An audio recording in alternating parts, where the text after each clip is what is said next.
Good morning, everybody. Welcome once again to the show. Hello. Hey, everybody. Hi, and good morning to you all once again. So right off the bat, before we begin, I want to say something. This is not a complaint. This is a recommendation to StreamYard. What I would like for you guys to do is to create, for those of you who've never used StreamYard, you're not going to have any idea what I'm talking about, but I'm going to tell you what I'm talking about. You get your windows down, like the window I'm looking at where I see what you guys are seeing. And then over here, I got the window of the chat. And then down here, I guess it'd be everything's backwards. So down here, you get your little screen showing you what you have on deck, like the video that I just showed, my intro video, was down there, and then I played it, and now it's just sitting down there waiting for me to either close it or replay it. And then, like, if I had a guest, they'd be down there too, waiting for me to click on them. But you can only do one. So, like, for example, what I really would have liked to have done just now is, as soon as my countdown ended, go into the first video, like, as a cold open for the show. But the way StreamYard is currently set up, you can't do that. I have to stop, close that window. Meanwhile, you guys are looking at me, and then share the next one, and then put that on screen. So now I could see StreamYard in their mind. It'd be like, well, we can't just have the opportunity to give you an infinite amount of windows at the bottom. That'd be too much. That'd be crazy. Yeah, but I recommend StreamYard. If you ever hear me and see what I'm saying, what I recommend is that you have one on deck. You have your present screen, and then your on deck screen. And your on deck screen is there so that I could do that if I wanted to. I could play my intro, and then as soon as the intro ends, click on the next video, and then that becomes the present screen video. And then that opens me up to have another on deck video set up for future use. Anyway, so pretend that I never busted in. And let's play the cold open the way I wanted to. And pretend that after my countdown, it just went straight into this video. Yeah, I love you guys. Now, this just in, police officers in Lancaster, Pennsylvania, were asking people to be on the lookout for a man who robbed a store. And I think we do have his description. Can we take that? Let's take his description.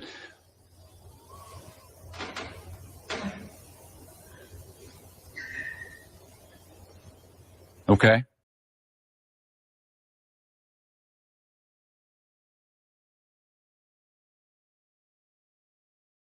Hello. I got muted.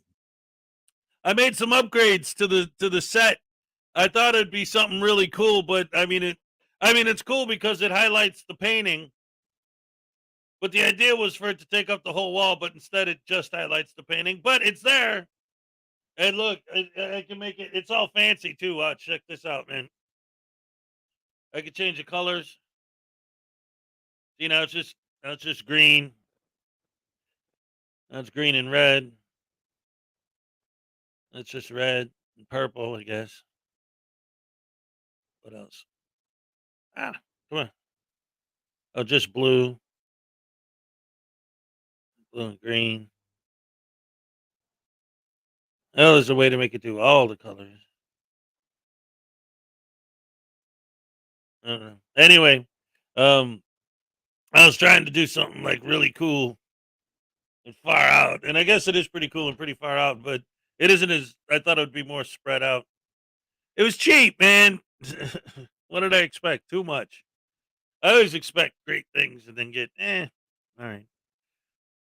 It'd be better like if I was in a situation where I was in a room that was kind of like a low light thing, so that would like really stand out, like in a basement or something with no windows, and then I would just have my key light, they call it, so you could see me, and then the backlight would be that thing. Then that would like take up the whole wall, and it'd be awesome. So anyway, there's that. Let's see. Who's here this wonderful, beautiful, fantastic morning, ladies and gentlemen? Number one, first place today was Ikis. Good morning, good to see you. Little Chihuahua, big world. Good morning, Raz and Sean with Hezokuai. Terry Barnes is in the house. What's up, Terry? Great to see you as always. Vestige of Peace is here once again. Beautiful, beautiful, beautiful. Great to have you here as always. Terry Barnes, P. Barnes II. What's up? Chris Kelling, how's it going? Terry Barnes, Vestige of Peace, Chris Kelling, the Tequila Kid. Hey, good morning, Little Chihuahua, big world. What's up? All right, Pat Dagler's in the house. Yeah. All right, let's see who else is here today. This is wonderful.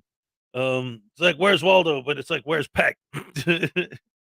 Chris Kelling, P. Barnes, Terry Barnes, Tequila Kid, Pat Dagler. There he is. Hey, Peck, what's up, homie? Just Jenny, good morning. All right. Love you. Thank you for coming. Good to see you. Um, Chris Killing, P. Barnes, just Jenning. Good morning, guys. Love all you guys. Let's see, just Jenny, Little Chihuahua, Peck, Pat Dagler, Texas Tim in the house. What's up, Texas? There he is. All right, all right, all right. Did it all. A lot easier to type. Rise and shine with Hezokuai. That's right. Methodist Dave, what's up? Good morning. Love, luck, and lollipops. All righty, I'll take them. The triple L's, the three L's of awesome, awesome sauce, awesome sauce. I'm sorry, I got stuck on repeat. I don't know what's going on with the soundboard today. Hey, what's up? Lord KJW, how's it going? Good to see ya. Stan Hankins, what's up? Time to get moving. Time to get moving. Care Bear's in the house. What's up? What's up? What's up? Good to see ya. Let's see. Carl's Order of the Squirrels. What's up? A bit late, aren't we? Who's late? It's only 17 minutes in. Vestige of Peace, Stan Hankins, Tequila Kid, P. Barnes, Just Jenny, Lord KJW, Methodist Dave, Chris Kelling, Zerzu Zyquin, what's up? I'm blaming it on News Now Voodoo. Greg Jonick's in the house. What's up, Greg? Great to see you. Oh, man, I got the best fans in the world. Ladies and gentlemen, Chris Kelling with the $5 super chat. The first sewer of the morning. I think I'm too affinated. That's right. We're all getting affinated, laughinated, and faffinated because the Five Nights at Freddy's movie's coming out one of these days. But in the meantime, here's your Hezekiah Happy Dance. All right. Thank you. Thank you. Thank you so much. And let's see, who else do we... Oh, round of applause for the Chris Kelling super chat.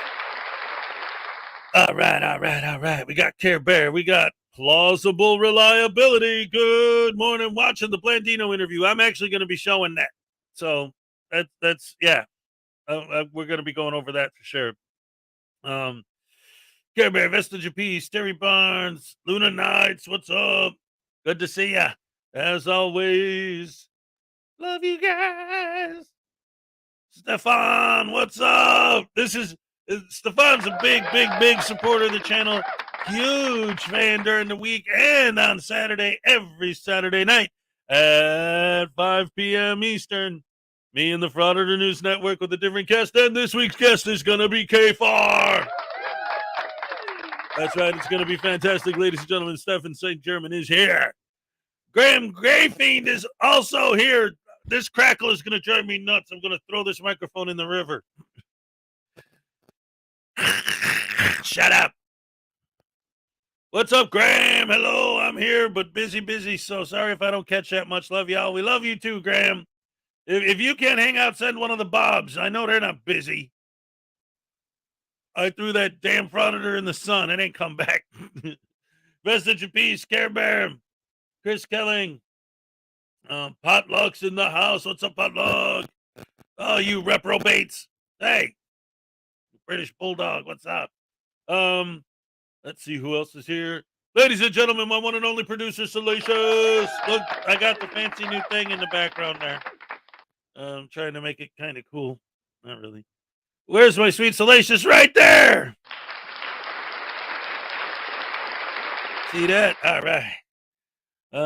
Let's see. Pack, Vestige of Peace, Potluck. Just Jenny. Who did I miss? Little Chihuahua. Big World. Chelsea Murray, what's up? Good morning. Good to see you. Terry Barnes, Just Jenny, Vestige of Peace, Salacious, Lord KJW. Anybody else in here? Oh, Smitty is too far gone down. Look out. Keeps falling further and further down the rabbit hole. About once a week, that name gets a little more intense. All right. Liftoff. We have liftoff. All right. Ray W's in the house. What's up? Good morning. Good to see you. Chelsea May. Dad farted again. Oh, no. No.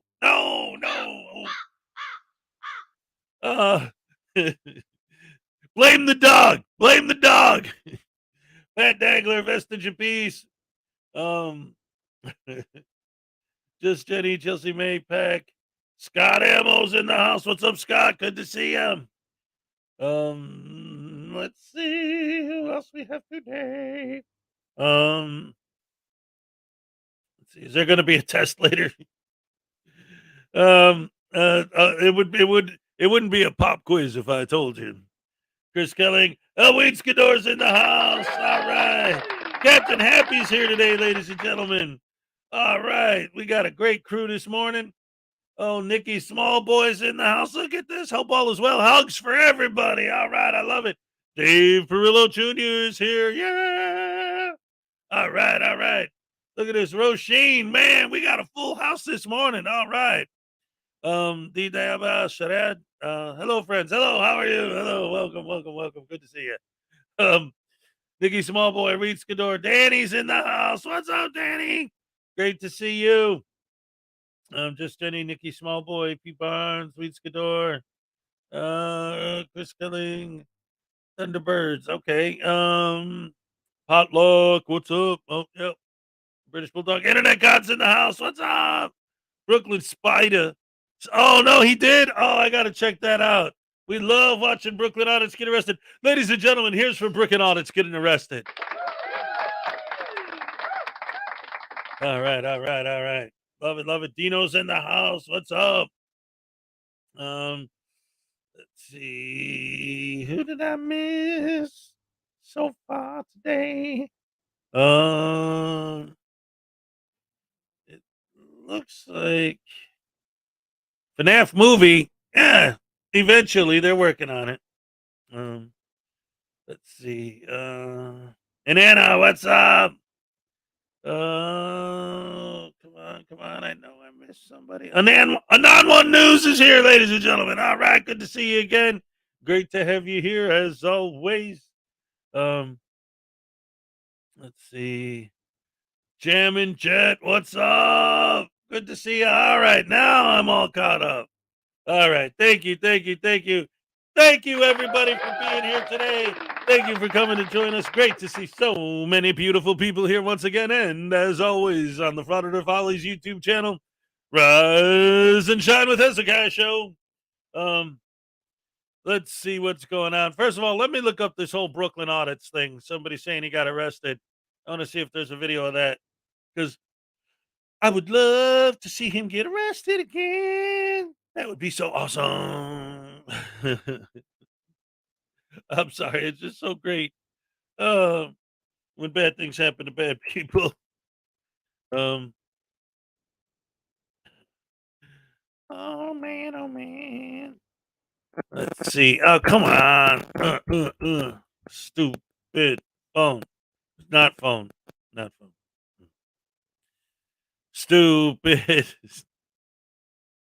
Stupid microphone. Let's see. Oh man, he's got two different live streams from yesterday, and they're both like over an hour long. I don't know which one it would be. Go digging for it right now. Maybe later, like while one of the other videos is playing, I'll sort of scan through it and see if I can find if they have any footage of the arrest. But anyway, yeah, I haven't heard anything from Long Island Audit since. He was arrested for stealing an orange. He's an idiot. Anyway, ladies and gentlemen, what I wanted to start the show with today was straightforward, plain and simple. Ladies and gentlemen, this Saturday's guest once again is going to be K-Far. So I thought, why don't we start the show today with the newest K-Far video? All right, everybody loves some good old K-Far. So let's go ahead and check out what he's got for us today. This is called Intoxicated Sovereign Citizen Gets Told to Show Up in Person by one and only K-Far.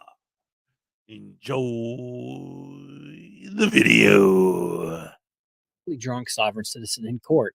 I'm extremely tired. I just got done on Frauditor Wranglers live stream. If you aren't subscribed, go over there and do that. It's a 6-hour stream. We trolled Broken System, Broken Trust, and his 5 viewers. We were a majority of the people in the comment section and a majority of the people on panel, and we were just all using fake, shitty Southern accents, and he didn't know. On to the video. The offer was to plead to an attempt for this again obstructing and people consent to HYDA. Your sense of that preserved. And was that verdict your honor said is that PE or PCC? PE, the community PCC. Oh, I think that's fine. Good. I'm set on that, then thank you. Okay. On the record in the matter of the people of the state of Michigan versus Gennaro Edwards, file number 23-00747, council appearance. Brian Ring on behalf of the people. Somebody representing me. Sorry? I didn't understand how somebody represented me and I'm representing myself. And I can't see myself on Zoom. Nobody said they were representing you. Oh, I thought that's He what said, you did. he said he was here on behalf of the people. Oh, okay, my fault. I'm sorry, Your Honor. Okay. You wish to represent yourself, sir? Yes, ma'am. Okay. And I why is can't that? see myself on the screen. Okay. Are you under the influence of anything at this time? No, ma'am. Okay. I don't know why you can't see yourself on the screen. I can just hear me and see you. Okay. But that's okay. Are you- That's okay. That's good. Okay. Okay. So you understand, sir, that you do have the right to have court-appointed counsel represented at the expense of the public if you cannot afford to hire an attorney? Yes. Okay. And you wish to waive that, you say? Yes, ma'am. You know what? One more Mr. other Edwards, thing, you need to ma'am. appear in person. You need to appear in person today, okay? How was I supposed to appear in person? I live in East Point, Michigan. That's down there by Detroit. I've been served a summons felony and not a complaint felony. I don't know what's going on, ma'am, and I want to avert the jurisdiction and read my warrant code into record. Okay. I well, don't you know need to do what's that going in on, the ma'am, courtroom, and I okay? know, and I understand this Zoom is illegal according to Tyler versus Illinois, 48-4 US 400. I know it is. So I know I have to report, but you're going to have to give me some time because I don't have transportation. All right, so I know what you're thinking. How does Tyler versus Illinois 484 US 400 from 1988 have to do with this man's case? Well, it doesn't. Because it's not Tyler versus Illinois, it's Taylor versus Illinois. This is what he's talking about. It's the United States Supreme Court decision in which the court held that the defense witnesses can be prevented from testifying under certain circumstances, even if it hurts the defense's case. So he went from jurisdiction to this, which is completely and utterly not applicable. I will put this into the thing somewhere in editing so you guys can see it. So yeah, not applicable. He's just rattling off things he heard from his prison lawyer, and that's it. Okay, what are you going to get here? You going to have to at least give me a month. You going to have to at No, least. you're not getting you got a court date on the 13th. I can't make it. I can't make it. Okay, well, then you'll get a warrant, okay? I'm asking the If court you to don't appear on the 13th, exonerate me. you don't have a warrant for your arrest. We're not giving you a month to show up to court. Ma'am, I'm asking the Do court you have to any adjourn. questions at this time? Yes. What's your question, sir? I'm happy to answer them, but what I won't do is go back and forth with you about nonsense, okay? Okay. Yes. All right. I have a corn warrant code. May I read it into record? I'm sorry, you have what? I have a warrant code. It's QUO warrant code, and I have lack of jurisdiction and a motion to Oh, dismiss. okay, gotcha. Yeah, you need to file that with the court served on the prosecutor. We're not reading that on the record today, okay? We can't read it. All right. Well, since No, we you can't need to read it file on it the with the record, court. You need to do an appropriate filing, and you serve the prosecutor, okay? I will, ma'am. But I have one more other thing. Since this is probable cause, can you at least let me know what my charges is and who is lodging the charges against me? Yes, did you appear for your arraignment on March 8th? Yes, I did, ma'am. And they put me on a Okay, were personal you advised bond. at the time of what you were being charged with? She said something about larceny, but she didn't say from who. Exactly what you're being charged with, a larceny. Yeah, right, but she didn't say from who. You're being charged by the people of the state of Michigan for count 1 on or about August 19, 2022 through August 20, 2022 at the area of 4600 Collins Road, City of Lansing, Ingham County, State of Michigan, for allegedly committing the act in count 1 of larceny, $1,000 or more, but less than $20,000. It alleges that you did commit the offense of larceny by stealing money that belonged to a Avonshire. The value of the property stolen $1,000 or more, but less than $20,000. This is contrary to Michigan Compile Law 750.356. 3A, that's a felony. Maximum penalty 5 years and or $10,000 in fines, or 3 times the value of the stolen property, whichever is greater. To impose a fine of 3 times the value, the defendant must admit the amount, where it must be determined by a trier of fact at trial. There's an E and gentlemen, Danny just gifted a membership. That means that Danny's gonna get another Hezokuai Happy Dance. All right. Thank you very much. I appreciate it. The support is overwhelming. You guys are the best fans in the world. Habitual offender, fourth offense notice. That would enhance the maximum penalty on this. It says take notice that the defendant was previously convicted of 3 or more felonies or attempts to commit felonies, and that on or about May 11, 2016, he was convicted of the offense of failure to return rented property $1,000 to $20,000 in violation of NCL 750.36583A in the 16th Circuit Court of Macomb County. And that on or about March 7, 1997, he was convicted of the offense of delivering, manufacturing less than 50 grams in violation of NCL 333.7401284 in the 4th Circuit Court of Jackson County. In that on or about March 7, 1997, he was convicted of the offense of carrying a concealed weapon in violation of NCL 750. March 7, he was convicted of the offense of carrying a concealed weapon in violation of NCL 750.224 in the 4th Circuit Court of Jackson County. And that on or about March 7, 1997, he was convicted of the offense of felon in possession in violation of NCL 750.224F in the 4th Circuit Court of Jackson County. And then on or about February 5th, 1993, he was convicted of delivering, manufacturing less than 50 grams in violation of NCL 333.7401224A in the 31st Circuit Court of St. Clair County. And that on or about March 14th, 1991, he was convicted of the offense of delivering, manufacturing less than 50 grams in violation of NCL 333.7401224A in the 4th Circuit of.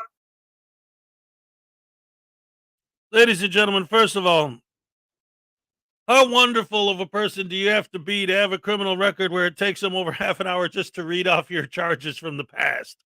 Holy cow, this guy's got a record longer than my arm.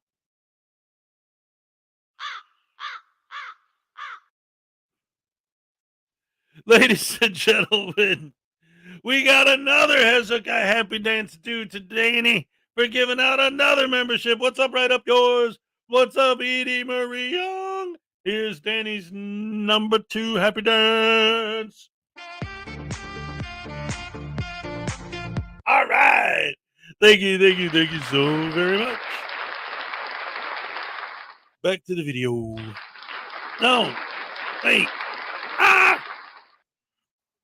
Jackson County, and that on or about August 5th, 1991, he was convicted of the offense of delivering, manufacturing less than 50 grams and contrary to NCL 333.7401224A in the 31st Circuit Court, St. Clair, and that therefore the penalties are a maximum of life if the primary offense was 5 years or more, or 15 years or less if the primary offense has a penalty of under 5 years. Ladies and gentlemen, right up yours had a crappy day yesterday and needs himself a happy dance to cheer himself up for $2. All right, here you go with your Hezokuai Happy Dance. All right, thank you very much. I appreciate it. All right. So this video's almost over. I can't wait to see, because and if you listen to the judge's voice, like most of this was played like at double time. So like it's taken her this long to read all of his charges, and she's speaking really fast because it's being played at high speed. This is again a larceny with the maximum penalty of 5 years. So you are facing life as a maximum penalty. I ask you again, do you want court-appointed counsel? Okay, ma'am. I want to interject that the MCR 404B1 said you have to show conformity to the habitual, and there's no conformity, and it's over 10 years old. This is a probable cause conference. We don't have to show over 10 years old, man. Probable cause conference. So this is what we're going to do. We're going to see you in person next week, okay, sir? I can't make it. Well, if you don't make it, guess what's going to happen? A bench warrant will issue. You go ahead and have a good day. I got other cases to handle. All right, so I found this video on Crime Time. I forgot to say that before. Their link will be in the description. They are almost to 1,000 subscribers. I think they're up like almost 100 since the first time I started covering them. So go like, subscribe, tell them I said what's up. Is he drunk? Is he just crazy? Leave it in the comments section. In my opinion, he has talked to too many jailhouse attorneys. You just heard his record. Seems like he had been there for a hot second. He did a nice stint. That's where he gets all this sovereign citizen nonsense. Jailhouse lawyers run rampant, apparently. Don't be this guy. There's a giant spider on my third monitor. I'm going to go smash it. A nice stint. That's Sorry, guys. So this is what I'm talking about. This is why I paused it here, because the video's over, but this is what I'm talking about. Like, he has a key light on his face, but his background is dark, so that the lighting of the fish tank and the little stuff there looks really cool. We've all seen a brightly lit version of this room. He's just sitting in the basement with nothing really going on, but because of the darkness and the lighting, it actually looks like a cool background. So that's kind of like what I was going for with this new design that I have here, where I added this light. But because I don't have just a key light on me and the background dark, the background's lit, that light doesn't really make that much of a difference. It's just there. But you never know. At least now I have it, and in the future. Miranda's here, ladies and gentlemen. All right, all right, all right. Good to see you too. And for $2, here's your Hezokuai happy dance. All right. Thank you, thank you, thank you so much. Wonderful to see you again. Always great to have you here. Beautiful, beautiful, beautiful. Miranda's here. Everybody's here. Oh, the gang's all here. Hey, hey, the gang's all here. Let's have a good time, everybody. Good time. Happy dance. Just an extra happy dance because there's so many beautiful people here this morning. All right. Thank you, thank you, thank you, thank you all very much. All right, all right, all right. So anyway, I'm assuming, I didn't want to do that.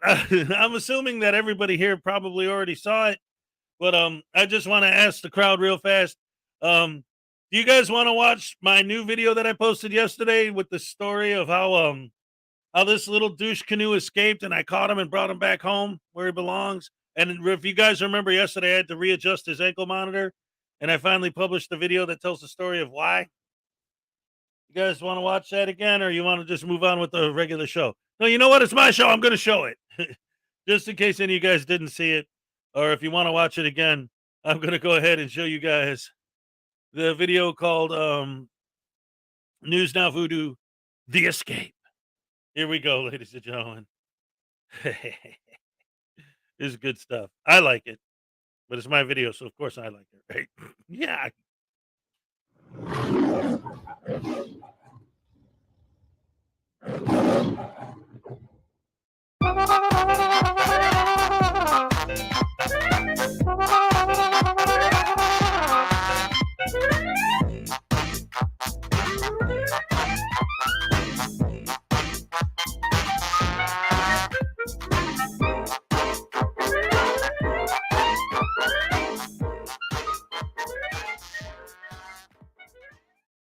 All right, man, I'm getting out of here. This is too much. I'm gonna escape. Watch this. I'm crawling out this door. I'm not gonna let Hezokuai hold me down anymore. I'm getting out of here, brother. You check this out. All right, I gotta get down these stairs. This ain't gonna be easy. I'm little. Let's see. I'm gonna jump. All right, I'm gonna climb this here, and then I'm gonna. Oh, how easy! I made it. I'm almost past the gate, guys. I'm almost past the gate. This is awesome. Oh, Hezokuai's never gonna find me. All right, just let me hide behind this cactus for a minute. Make sure the coast is clear. I don't want Hezokuai to get me. Oh, no. I hope it's safe back here. All right, let's see. Right, the coast is clear. All right, I'm going to make a break for it, man. All right, I'm going to make a break for it. Here we go. I'm running. Okay, now I just got to get past the house. All right, here we go. Let's see if I can get around this corner. Let's see. Hezokuai's never going to get me now. I'm gonna escape. Free! I'm free! All right, guys, every once in a while I have to stop and look around and make sure everything's okay. And I gotta get past this big old garden here. It's so hard being a little guy trying to get past all this, but that's all right. I got my camera and I got everything that I need to do my audits. So I'm all good, baby. Yeah. You know life ain't easy here for a pimp. You know what I'm saying? Yeah. I'm the man. The master plan. Yes. Yeah, that's right. Things ain't hard out here for a pimp. All right. This is it. This is my big breakaway chance. And I'm gonna run down the street here. Let's see, there's a building coming up. Yeah, there's a building right over here. I don't know what it is. Oh, you know what? I think it's actually a library. Yeah, it's good. I could go in there and do an audit while I'm here. Oh boy. I'm getting away. This is great. All right, guys, this is my breakaway chance. Now I'm running. I see there's a building over there. I'm going to stop in there. And let me see I'm not sure what it is, but hey, guys, I made it to the library. Oh, yes. Oh, I've always wanted to audit a library. I'm so excited. I'm going to audit these books. I'm going to audit this library. I'm going to show everybody the tyranny of libraries. These books are out of control, man. How dare these librarians have all these books here? It doesn't look like there's anybody in here. Who am I going to audit if there's nobody here for me to audit? This is worse than when I went to the post office. Now that I think about it, I know Hezokuai reads a lot. He might find me in here. I better go. I think that next place next door is a gym. He'll never find me in the gym. I'm gonna go there. All right, guys, this is it. I made it to the gym. Oh, this is awesome. I'll never get caught again. My house arrest is over. Blackheart Knight can shut his mouth and quit giving me a hard time. And Hezekiah, he can't do nothing either. Cause I'm hiding in the gym and they ain't never gonna come anywhere near here. That's right. Because I'm using that voodoo. And I'll tell you, wait a minute, guys. That's Hezokuai. Hezokai's on the treadmill. No, that can't be right. Oh no, he sees me. Oh no, what am I gonna do? He can see me. What am I gonna do? I gotta get out of here. I'm busted. Oh no. Oh no, he's catching up. He's gonna get me.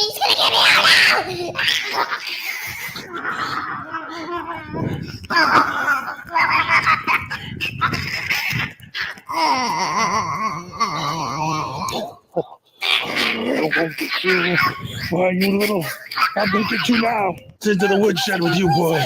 For a tasing you'll never forget. I'll never escape again. I promise. No, please. No, I'll never escape again. Please stop. Please don't do it, Hezekiah. Please, no. Time for the tasing of a lifetime. You punk! Please, no.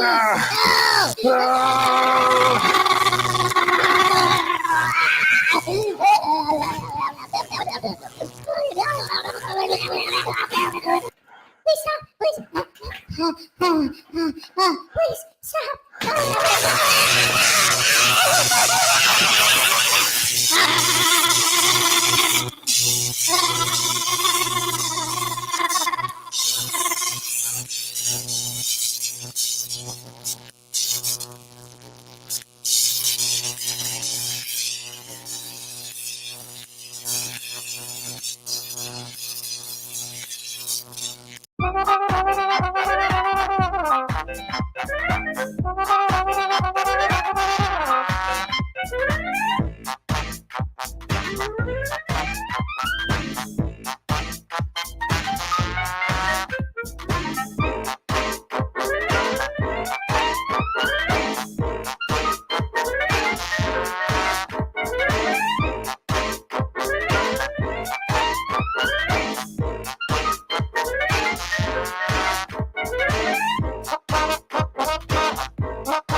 Okay, guys, there's a before I turn that video off, there's a couple things about it I want to point out.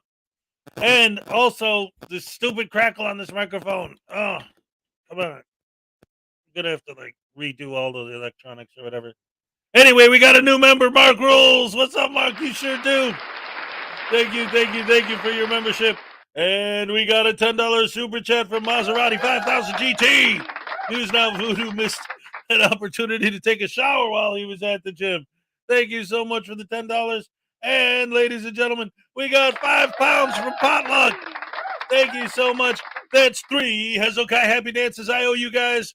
Let's go. All right. All right. All right. Thank you guys so much. I love you guys. I love all the support. Couple things about this video I wanted to point out. First of all, it was kind of subtle, but since you guys are my regular morning crew, my Rise and Shine with Hezokuai crew, and I love you guys so much, I'm going to make the announcement now. So I mentioned before I was thinking about making some lenticular cards. For those of you who don't know what that is, it's like those things where if you look at it and you just tilt it back and forth, like it has 2 different pictures, like one picture will be this and one will be that. Stop with this BS with it. This microphone is making me so mad. Hold on, guys. Wait a minute. Hold on. Is that better? All right. Sorry. The lenticular cards, like one will be a picture of this and one will be a picture of that. So it looks like it's moving when you do it back and forth. So besides my regular card game, and Miranda gifted a membership. All right. Here's a happy dance for Miranda. All right. Thank you so very much. Love it. Love you guys are the best fans in the world. Dang nabbit. So anyway, I'm giving away the cards in the raffle and all of that. And it's the Frauditor versus anti-Frauditor cards. But I also had this idea of doing the lenticular cards so that it looks like they're moving. And what I found was a way that I could do it where it would actually be a set of regular playing cards. Ace through king of every different suit, 4 different suits, 4 different images. Like all the hearts would have the same image, all the spades would have the same image, all the, clubs, whatever. So I got 4 different images that I've designed that I am getting my lenticular cards done with. So what you're about to see in this video are the 4 images that I put on the cards. So there's going to be a full 52 card deck, standard 52 card deck that's going to have these 4 images on it.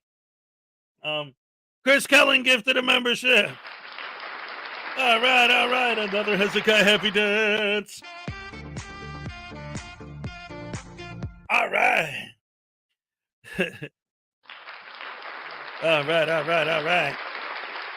So, yeah, I'm going to go ahead and I'm going to let the credits play out, and you're going to see a couple different images, like like Casey Camera Boy getting punched in the face.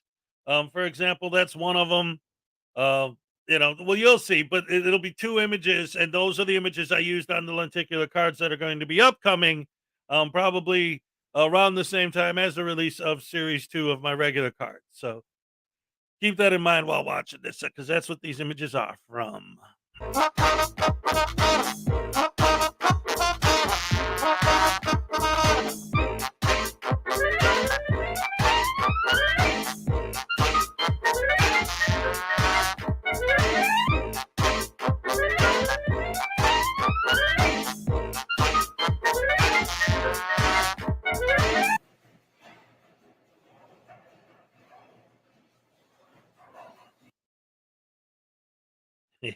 Outtake. He's supposed to be holding the camera. He's in the frame. Oops. And then another thing that I noticed, I was trying to do something subtle, but I made it too subtle. Like to catch it at just the right moment.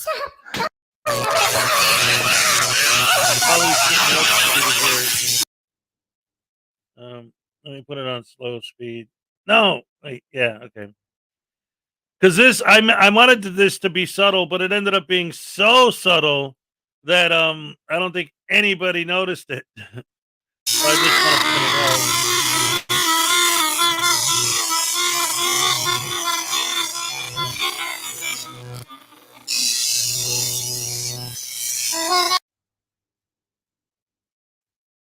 You see that? I put that in there, but it flashes by so fast, I don't think anybody noticed. So I made it too subtle. And now I'll play it back again at regular speed. Oh, wait a minute. I showed RDK Fire and B2 their cards yesterday, and they loved them. Yes, yes, yes. Great to hear it. How much for the cards? Email me. So I didn't see it the first time. Yeah, it was, the idea was to be like when in Home Alone when he gets shocked. I'll play it at regular speed. You won't see it. Like when he gets shocked and you see the skull flash. See? There, see, boom, boom. There's two of them, but they go by so fast you don't even notice them. Oh well. Subliminal messages, I guess. Anyway, skull is a Hez thing. Yeah, it is. Yeah, actually it is, because if you look at the card game, I had to design something for the back. So I just designed this skull, and it's the back of the cards now. It's official. All the cards have that logo on the back, except, of course, for your limited edition numbered individual Schrodingers Cat limited edition. This is number 10. That's part of the prize pack that you win if you win the grand prize this month, which includes that and a copy of my book, the Frauditors Handbook, which, if you wanted to buy it, you could go on the Amazon link below. Whoa, whoa. Hello, Silvio. Good to see you here this morning, yo. All right, real quick. We're gonna go over, for those of you who oh, that SC is numbered. I have number 3. That's right. Oh, awesome. That's great. Yeah, because I hid a couple of Schrodinger's Cat cards in some packs that went out last month. We had it with a longer overlay. Yeah. X Bright One, what's up? But anyway, yeah, that is what it is. But what I want to watch now is because Brooklyn Audit did get arrested yesterday. Turns out he did get arrested for stealing an orange. So let's go ahead and take a quick look at that. The whole video is, I mean, it was a live cop watch. It was over an hour long. I'm not going to play the whole thing. I'm just going to play the part where he steals the orange so that we all know that it wasn't tyrant cop being mean for no mean, that he actually did steal it. But just Jenny, before we began, gave me $5 to tell you guys that if she wins, she's going to pee herself. Tinkle, I'm sorry. Here's your happy dance, Jenny. All right. Thank you. All right. P. Barnes is like, well, why wouldn't you? It's exciting to win. That's right. So let's start by watching this idiot steal an orange. And I mean, this goes back to the whole thing that we all always say about these douchebags, right? These butterbrain douche canoes. It's like, okay, we're supposed to believe that they're sweet, innocent, nothing, and the cops just like picking on them for no reason. And then you see this guy filming himself stealing an orange, and then he goes to mess with the cops.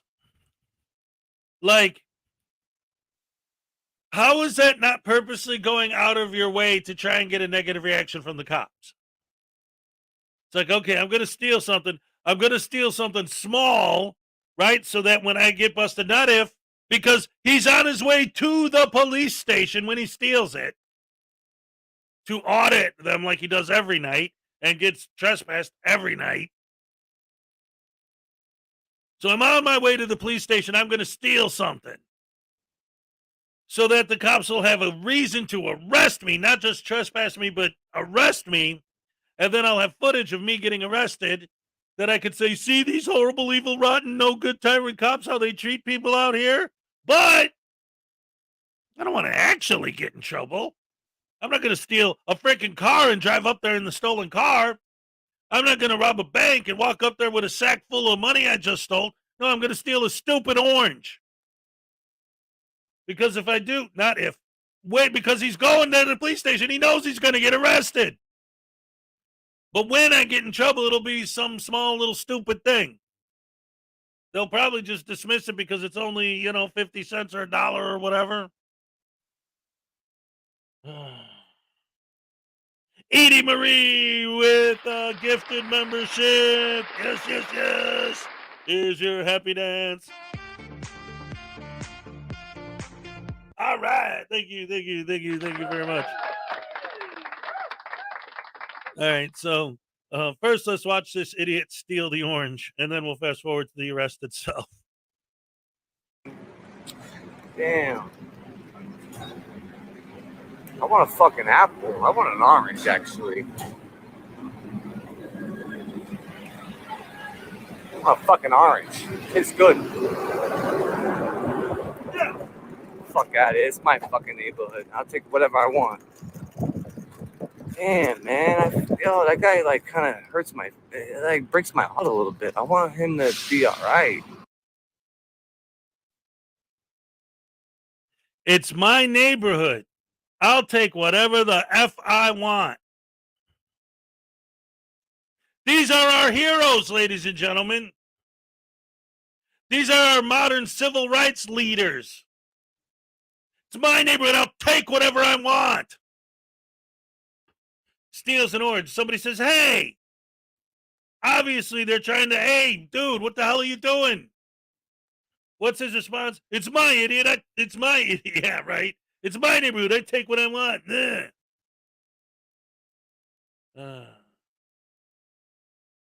Bridge over the Hezokuai. Instead of bridge over the River Kwai. Bridge over the Hezokuai. I love it. That's awesome, Potluck. Oh, man. Oh, that's great stuff, man. That movie's awesome. For those of what's up, Army? For those of you who don't know, you should check out Bridge Over the River Kwai. That movie is fantastic. It's like, I don't want to give away anything, but whatever. Ron Gross is here. What's up? I hope you're enjoying the morning orange juice. Yeah, right. Wow, entitled much? Yeah, exactly. Like this is one of the guys. Like when Long Island Audit had his big meeting with all the other frauditors before his big, Saturday storming or whatever. All that nonsense, all that crap. The whole thing is, oh, Leland Squirrels, what's up?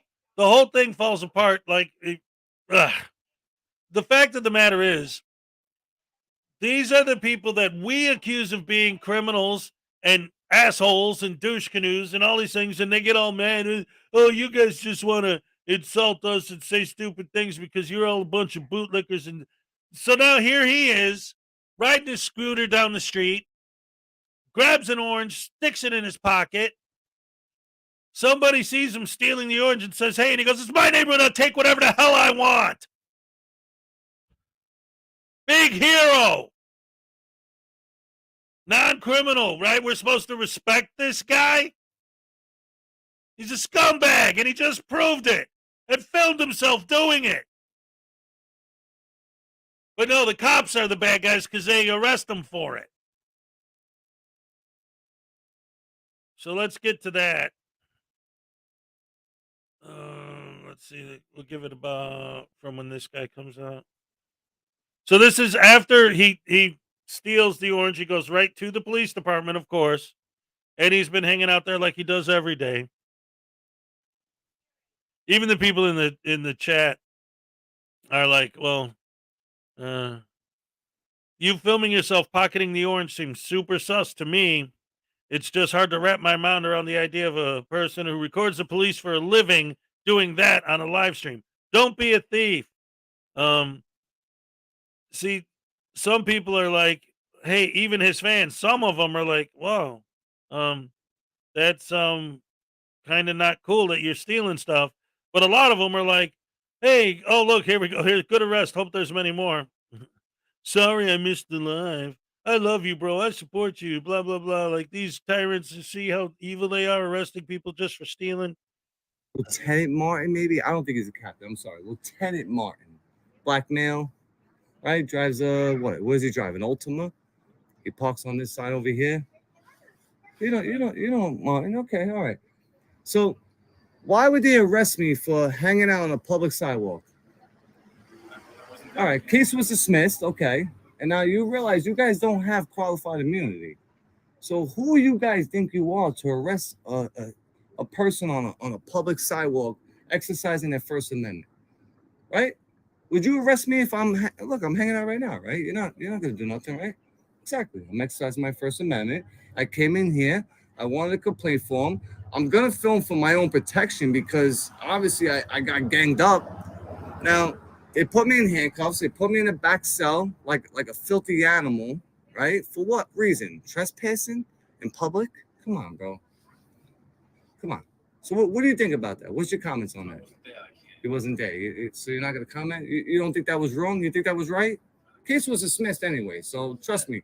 Shemente and Martin, I'm going after them. Trust me, I am. Because you guys don't got qualified immunity. We're allowed to sue you personally. They unlawfully arrested me for no reason. So what do you think about that? You have no comment on that? So why'd you call me back for? What was the point of calling me back? You said, yo. Hey, Unclean. The video we're watching right now is a live stream from last night. It's over an hour long, so I kind of fast forwarded, but I just showed earlier, this is Brooklyn Audits. And as we know, every night he goes to the police station and hangs out and either gets trespassed or sometimes arrested. What's up, Skyhawk? But what happened was last night on his live stream, he filmed himself steal an orange. Just he's driving by, he grabs an orange, sticks it in his pocket. You hear somebody screaming at him, hey, yo, stop. He goes, it's my neighborhood. I take whatever I want in my neighborhood. And then goes straight to the police department and starts auditing them with the stolen orange that he filmed himself and broadcast live stealing. And like I said before I started playing this, these are the guys that we're supposed to respect as our heroes. These are the guys we're supposed to respect as the ones that are standing up for our rights against the man. He's a fucking crook. That's all he is. He's a punk and a crook, just like I always said. But then he films himself stealing stuff to prove I'm right. What's up, Bency? So I just showed the footage of the part where he actually steals the stuff, and now here he is about to get arrested for it way later. I don't know, from the cops' point of view, if they were just making sure that it was him or what, that it took so long for them to actually make the arrest. But let's see. Hold on. Back on screen. Ah! What the heck? There we go. So who are you yelling to? Come on. You weren't yelling towards me? Anything else? Come on, Anthony. You weren't yelling towards me? No? Do you All want right. to continue? Just wait. All right, you can go back to work. You're dismissed then. No problem. Yeah, you go back to work. Dismissed. I'm fine. I'm Gucci. What do you mean am I all right? Are you all right? Is he all right? He's coming in hot right now. Is he all right? Yeah, I'm all right. You guys are all right? We're all right. Everyone's all right. Everyone's all right. Yeah, everybody's all right. Put your phone down. Put your hands on your Why? back. Well, for Put what? your hands Why? behind your Why am I back. getting Under arrested arrest. for? For what? You stole an orange from the store. The pressing charges. Get the fuck out of here. The orange stole on the fucking floor. You arrested me for an orange? Yes, sir. They're pressing charges. Are you stupid? For a fucking orange? Yes. You guys are a fucking joke. You know that? See what I'm saying? You guys like to violate my rights. Every single time, bro. Every single time. This is a joke. This is a joke, bro, for an orange that I walked by, that I know the guy, and it fell on the floor, and I picked it up. Yeah. Lie. You guys are funny, man. You know why? You got to grudge out for me because you know why? Martin and fucking what's his name wants to violate my rights. You guys do it. You do it to me all the time. And we were just having a conversation, and look what he says. Look what he does. You guys are funny, man. Oh my God, you guys are fucking funny. Oh my God. Can you grab my scooter though? Yeah, please. Yeah, don't. You can't. Yeah, you can't leave my scooter out there. Come on, bro. Don't do that. Anyway, ladies and gentlemen, round of applause for Brooklyn Audits getting arrested. And that's so, like, to me, that is so perfect because, again, like, it's one of the best ones actually because he specifically films himself stealing the orange, then tells the cops it fell on the floor and I picked it up. No, it didn't. He took it right out of the stand. And he's saying, but I know the guy. Well, the cops just said that they talked to the guy and he said he wanted to press charges. That explains why it took so long for them to arrest him. Because they wanted to see if the guy wanted to press charges on him for stealing the orange. The guy said yes. Oh, you guys are just arresting me because you don't like me. No, you stole something. You filmed yourself stealing something. You broadcasted the evidence live on the internet. That's why my theory is that he specifically did it on purpose to bait the cops into an arrest. What's up, Grandpas? And that's why he only stole an orange. Because he wanted to take the arrest to prove a point, like they all do. But he didn't want to actually get in real trouble. So he stole something small. What's up, Betsy? Yeah, it's and he bragged about it, Leland. That's exactly right. So yeah, it's amazing, that and the point is, anyone you disagree with me about what?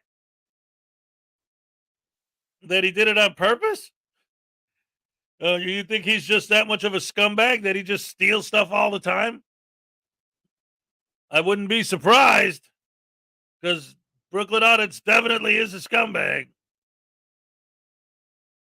Anyway, Billy Yank for $4.99. He violates the rights of the fruit stand owner and then has the nerve to say that the cops are violating his rights for arresting him. Yeah, what happened to the big argument that everything's legal as long as there's not a victim? Isn't stealing from someone creating a victim?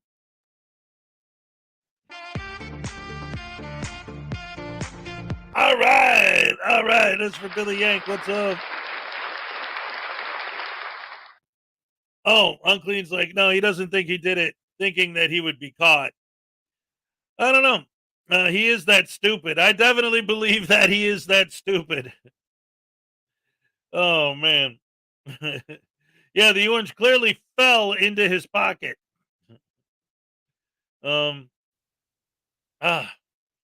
Crazy. These people are so stupid.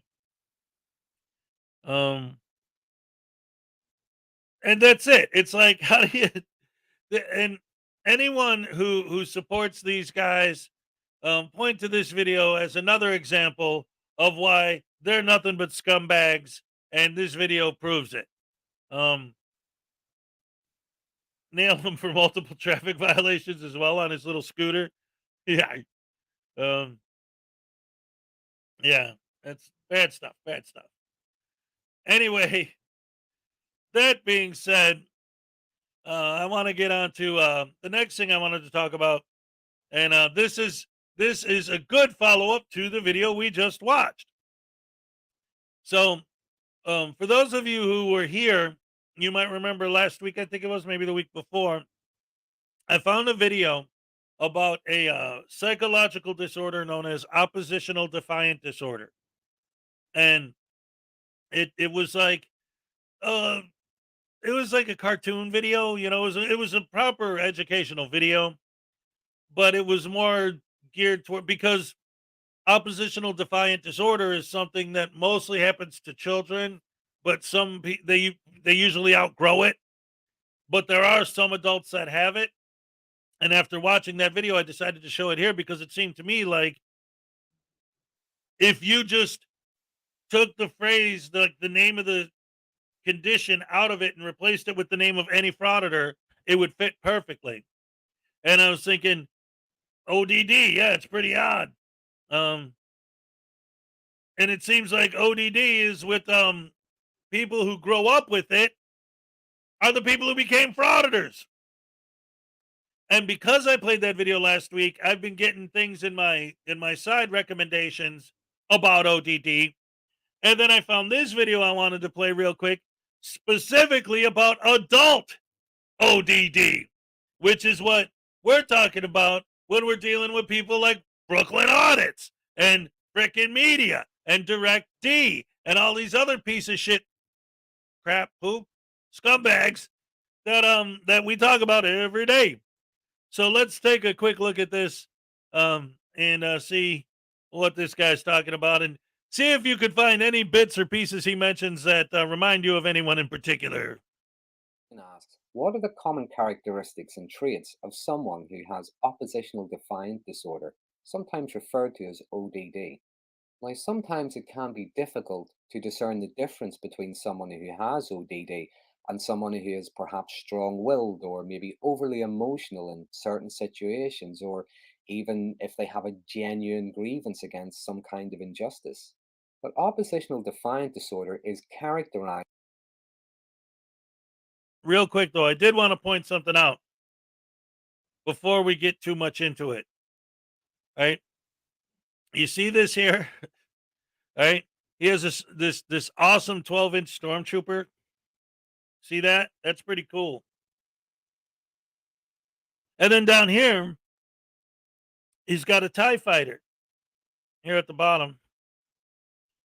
And you see he's got all these little Star Wars guys. I don't know if you could really tell because they're so small, but it looks like Zuckuss and Obi-Wan, and there's Luke in his Hoth outfit. So he's got all the old school toys down here. And then here he's got, this looks like a Millennium Falcon. This looks like a Star Destroyer. Like all this cool Star Wars stuff. Wait a minute. What's this all the way at the top? What the hell is that? Is that the Enterprise 1701? That's the Enterprise. Why is that above all the Star Wars stuff? What's he trying to say, dagnabbit? Anyway, I just wanted to point that out because I thought it was interesting and kind of funny in a way, because Star Trek is the science one and he's like a science-minded guy. The fantasy one, he still loves it, but the science one is still on top. Anyway, here you go.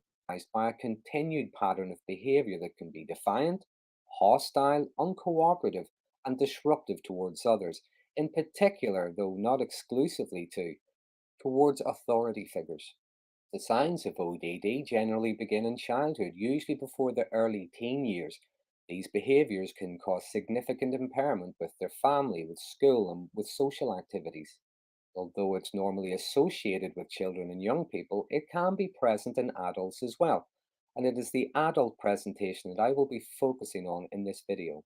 In this video, I'll look at some of the common characteristics, then look at how it might present in interpersonal relationships such as friendships, romantic relationships, and also look at how it might present in the workplace.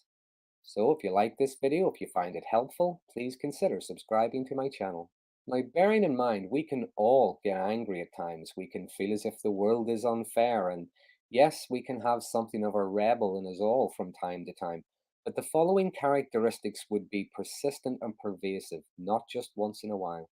I often think of a disorder as being long-term, looking at the impact it has on a person's day-to-day functioning as Ladies and gentlemen, we got a $2 super chat from Billy Yank.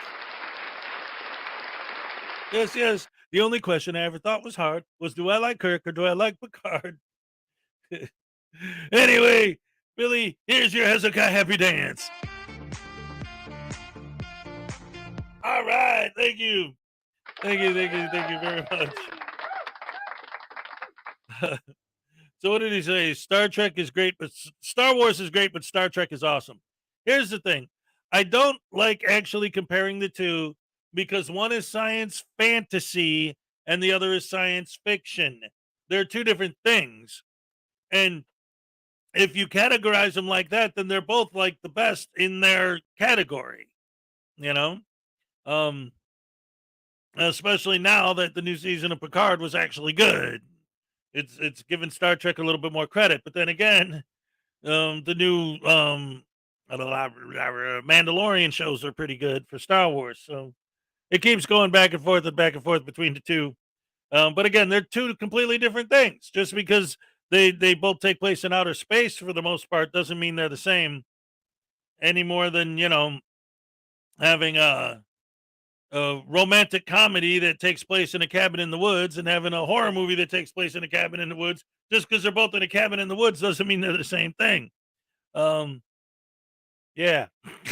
as well as the I love you impact guys. it has on their relationship with other people as well as themselves.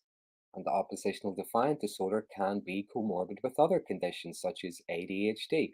It can also be comorbid with other disorders, other mood disorders such as perhaps depression or an anxiety disorder. There can also be similarities in characteristics and behaviors with other disorders such as narcissistic personality or antisocial personality. Similarities such as being disagreeable, resistant to criticism, rule breaking, law breaking. Indeed, these things can co occur together. What are some of the common characteristics and behaviors associated with ODD? Well, first of all, this might be someone who is continually angry, loses their temper regularly. Now, this might manifest itself in perhaps road rage. That person deliberately cut them off or they're driving far too slowly. There could be arguing with people on social media, people who maybe just disagree with them, or perhaps they attack someone they perhaps see as an expert in something or an authority figure. An example could be perhaps getting angry with shop staff or a business. That business might not be able to provide the goods or the service they want, so they feel as if they're being treated unfairly, put in complaints, demand to speak to managers, try to get the staff into trouble. Some people with ODD can have something of a hair trigger temper, can become easily upset and offended, so can get very angry, fly into a rage at sometimes the most innocuous things. But the recurring theme being is usually about how unfairly they think they're being treated. They can be quite impatient with others, get frustrated easily, have difficulty complying with requests, whether at work or at home. If given instructions, they might feel as if they're being controlled somehow. This anger can lead them to be quite disruptive, sometimes even destructive towards anything. Leland, the reason why I wanted to show this is because if you really listen to what he's saying, he's talking about a psychological disorder. Because a lot of people say, like, how do these frauditors even think that way? Like, I don't understand how their brains can function that way. Like, we like to make fun of them and just, blame it on stupidity. But, like, in reality, like in real life, like they're actually physically going out and doing this. Like, well, like what drives a brain to be capable of pumping the legs into a fraudit? And the condition this guy is describing is almost exactly describing frauditors. Like, they don't like being told what to do. If anyone tells them what to do, they're immediately going to freak out and blame everyone else for everything bad that happens to them. Like, he's describing frauditors. It's amazing. Oh my goodness gracious me. He's putting it. Yeah, he does have a pretty boring. Okay, yeah, but there's a difference between not liking being told what to do and being a douche canoe. They're two different things. I'll give you an example. Every freaking body. Like, if you look around the world, like the millions and millions of people who go to work every day and their boss tells them what to do and they do it, those are what we call adults. These guys, this is one of the reasons why they can't hold a real job. And they say, oh, well, you guys make money off of YouTube. Yeah, but we can get a job and hold one. You can't. And it's not just because of their criminal records. It's because if their boss says, okay, I need you to pick this up. No, I'm not letting you tell me what to do. I'm not your slave. I quit.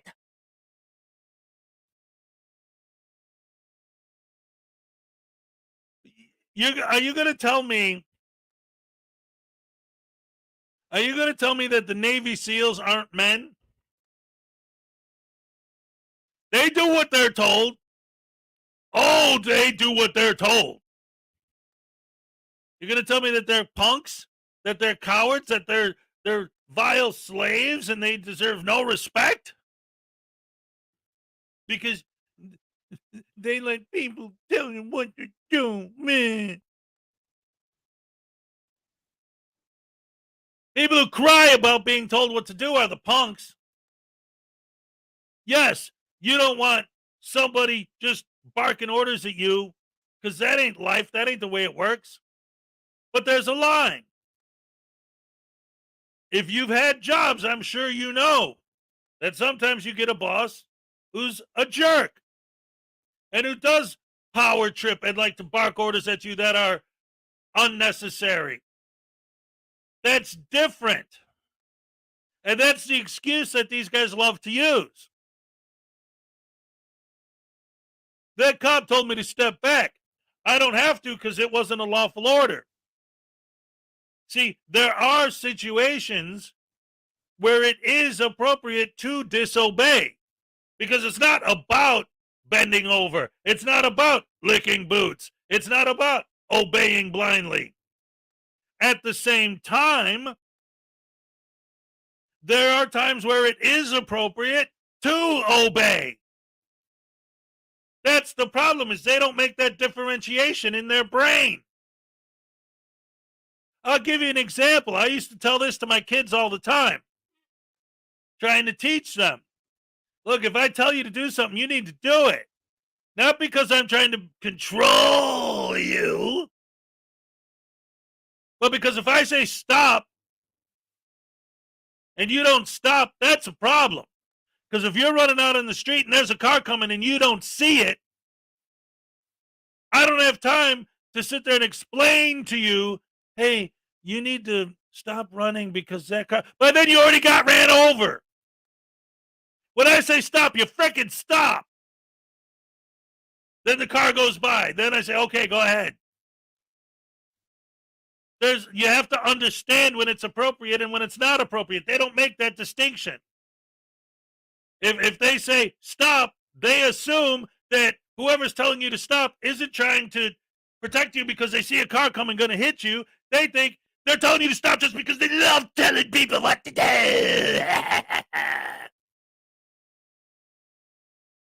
Right up yours for $2. One more happy dance before I go. Here you go, buddy. All right. Thank you for the $2. Yeah. Absolutely great news, Florida Jim. What's up? Texas me bite. Texas Tim, bye. Oh. Yeah, great news. Thank you. I missed that out of him. Yeah, tell him, a Marine Corps commanding officer, a Marine Corps CO, that you're not going to listen because you don't like being told what to do. $4.99 from Billy Yank. Most frauders are literally psychotic. The video you're showing is spot on. Thank you so much, Billy Yank, for the $4.99 super chat. Here's your happy dance. All right. Thank you very much. I appreciate it. K-Far in the house. We were talking about you earlier.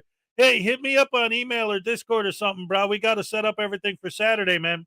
Don't forget, you're my guest this Saturday, ladies and gentlemen, on this Saturday show with Hezokuai and the Frauditor News Network at 5 p.m. Eastern Standard Time. Our guest is going to be the one and only K-Far.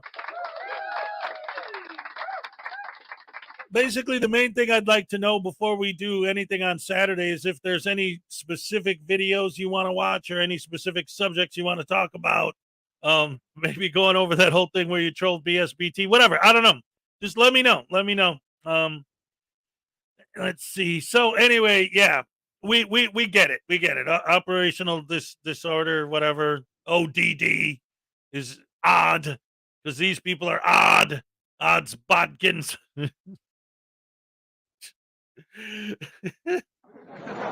I'm sorry. I love you guys. You're the best. Best fans in the world. Always. Moronic Frauditor annoys the wrong one by Blackheart Knight, coming right now to the Frauditor Follies YouTube channel. All right, let's get this rode on the show, or showed on the showed, or mowed on the bode. And here's my abode to mow. Danceality.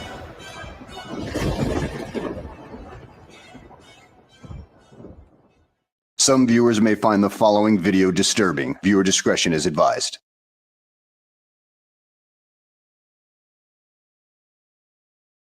Well, hello and welcome back to the channel, everybody. Today's video takes us to Pittsburgh, Pennsylvania, with Nick from East Coast Audits, where he is harassing a bunch of employees as they come out of a government building that he just conducted a fraud on.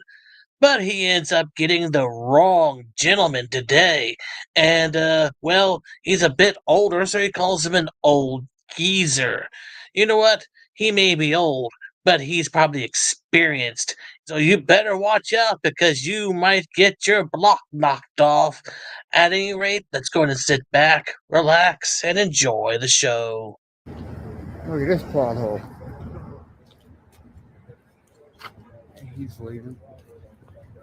I'm looking for the guy that called me an a-hole. He must have snuck out the back door. You take a picture off of there. I don't want my face on there. You know it. Delete my face. No. It doesn't work like that. You don't have my permission to put me on You there. don't need permission. I don't want you viewing You don't that. need permission.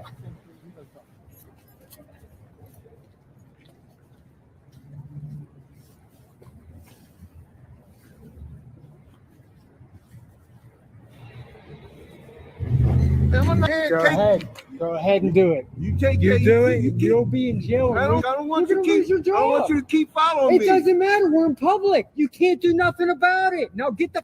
Oh, there's nothing you can do about it. Yeah, did you ever happen to watch the video where Annapolis Audits ended up encountering an old man? Well, guess what happened to Annapolis Audits? He ended up on the ground with, well, his life juice flowing out of him for a short time. So you might want to be careful. Go ahead. Come on, let's do this. Put that Go down. ahead. Let's do this. Go ahead. Strike. Oh, bitch. Oh, you just hit the camera. Now we're going to call the police. Call them. Assault. You call them. That's assault. That's assault. You just got caught on camera doing an assault in front of 50 idiot.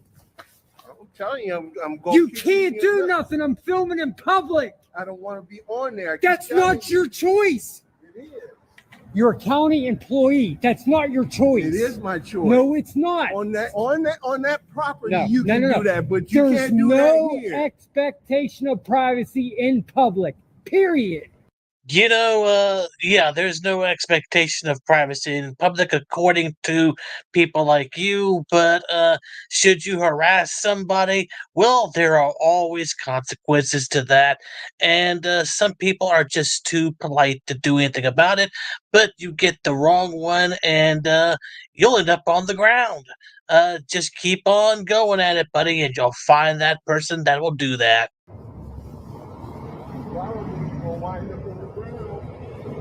We'll see about that.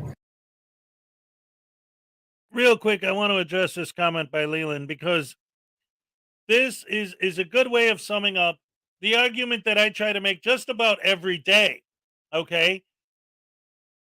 These guys want more freedom, supposedly, but we can't feel free to just walk down the street without having to worry about some random idiot getting and screaming in our faces. And that's the thing, and that's always the thing. Every time. Well, I was just filming, and all of a sudden everyone freaked out at me. That's never what happened. Watch the video. Watch any one of these videos. There's always something about the behavior of the cameraman that causes the issue. It's never the filming in and of itself. That may be what causes the suspicion or the curiosity that sparks the interaction, but it's always the actions of the person holding the camera that escalate it. And they always accuse the victim of escalation. For example, if I'm filming, if I'm outside filming, like the way these guys say that they're doing, that might make people curious. Hey, I wonder what this guy's filming for. Now, there are situations where that doesn't happen, but it's usually when it's something that makes perfect sense. Like, for example, growing up in Chicago, if you see someone outside filming the Bean, if you see someone outside filming the Picasso, nobody's going to ask them, what are you filming for? What do you do? Because, duh, when Long Island Audit was filming the, not elephant, mastodon, not mastodon. What's in between an elephant and a mastodon?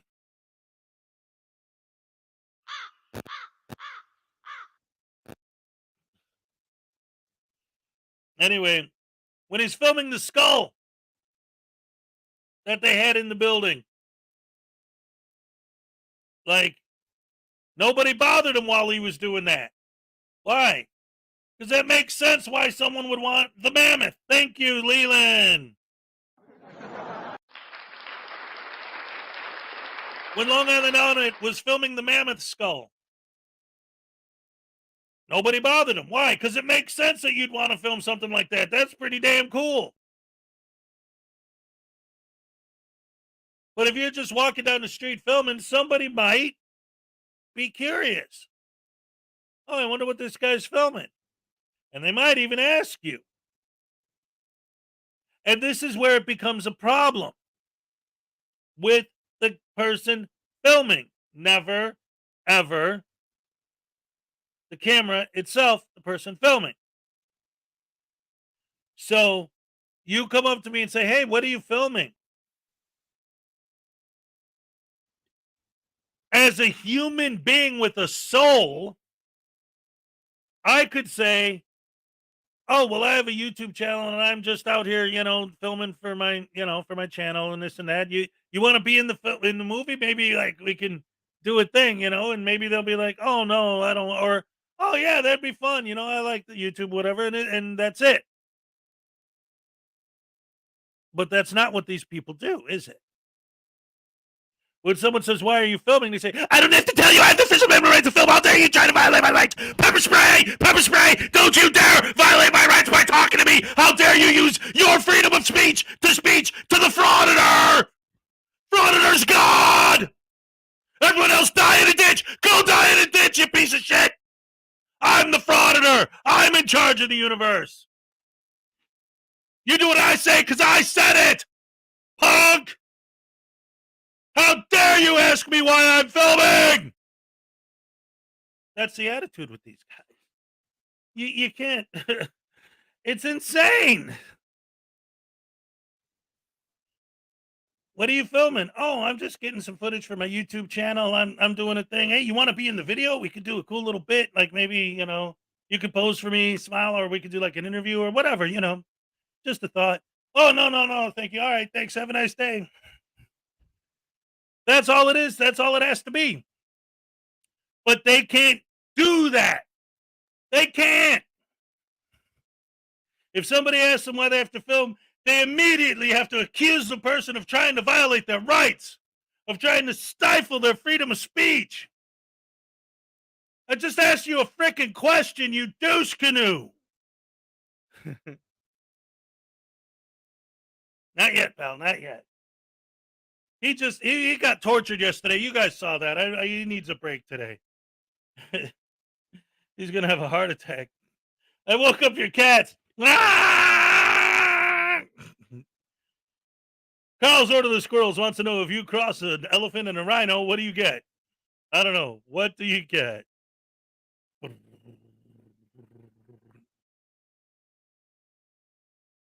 El Rhino? El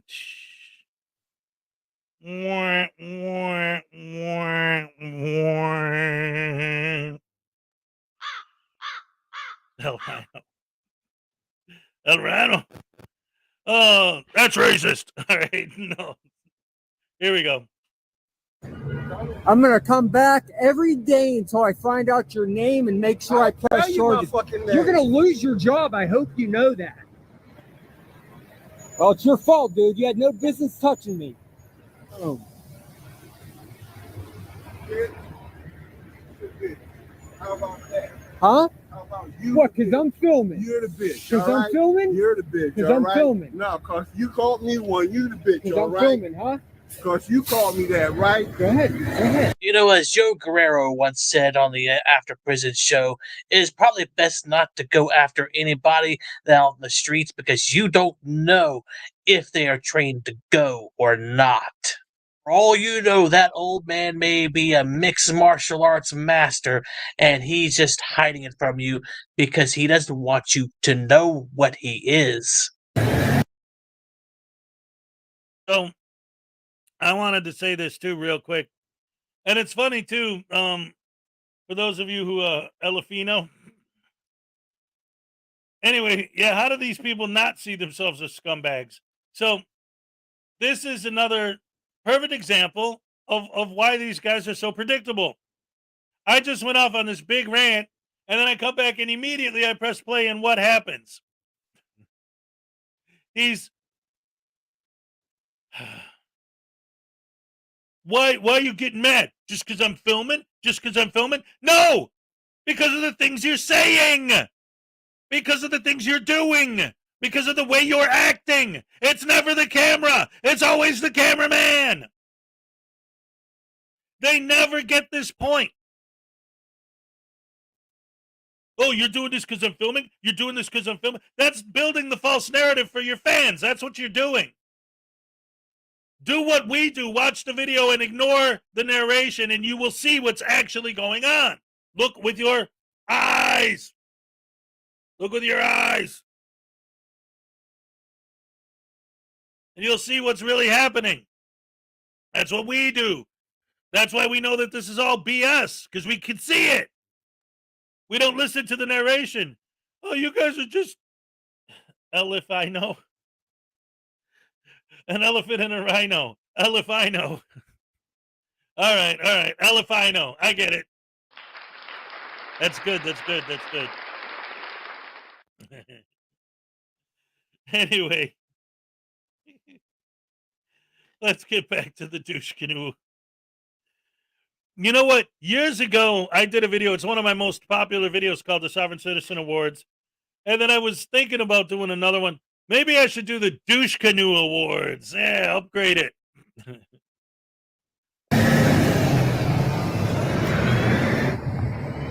It's exactly what you are. The only thing that's keeping you from getting run up against this wall is the fact that you got that camera and you keep saying bad words. One that knocks up. Keep it moving there, county employee, ex-county employee. Turd burglar. Telling you, man, get away from me, all right? Get away from me.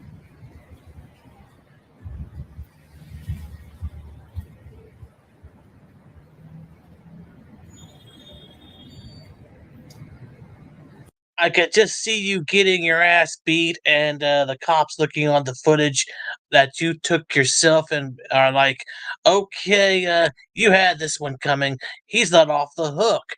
So, you know, this kind of thing may come to bite you in the ass one day like that. About you and that being with your camera, I don't. So you don't care about your job? I just don't you want don't you care about your. You can't. You don't have. I just don't want you fucking right, with me. Let's de-escalate. Let's de-escalate. Let's de-escalate. Let's do that. I don't want face on your camera. I don't know who you showing it to, but I don't want that. Okay. Now try to be fair and square with you way down there. Well, I didn't ask. Yeah, but the whole thing is that all of your employees, including you, have been rude to me. Just because I walk in there with a camera doesn't mean I never saw you in there. So what are you talking about, everybody? Because you were immediately on me when you came out the building. You know, little Nikki, you are a butterbrain douche canoe, as Hezekiah would say, because what kind of grown-ass man... Gentlemen. I love it. Thank you. Blackheart Knight. did you see the video of News Now Voodoo auditing the library and the gymnasium? He mentions you in the video. If you haven't seen it, let me know. I'll play it again. But before we do that, I got $2 from Phil, ladies and gentlemen. Cameras don't hurt people, but pissed off people do. That's right. Here's your Hezekiah Happy Dance. All right. Thank you very much. I appreciate it. Yeah, now it's to the point of stalking. Turd burglar. Yeah. What's the one that I used the other day? Somebody. I've not seen it yet. All right. Well, here, let's finish this off, and then I'll play that again for Blackheart, ladies and gentlemen, since he gets mentioned in it. Here we go. And acts like this in public. Oh, wait, never mind. I just answered my own question. Idiots like you act like this even without a camera because you never mentally grew up. No, I tell you when I was immediately on you, when I saw from the day before, a couple days before you had me on camera, and I saw me on there. Yeah. You're a county employee. Have a good day. I would have smiled for you.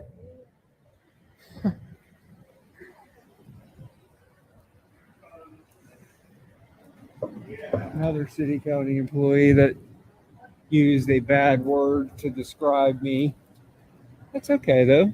Well, of course they're using bad words to describe you because you are a bad word. I just can't say that word on YouTube.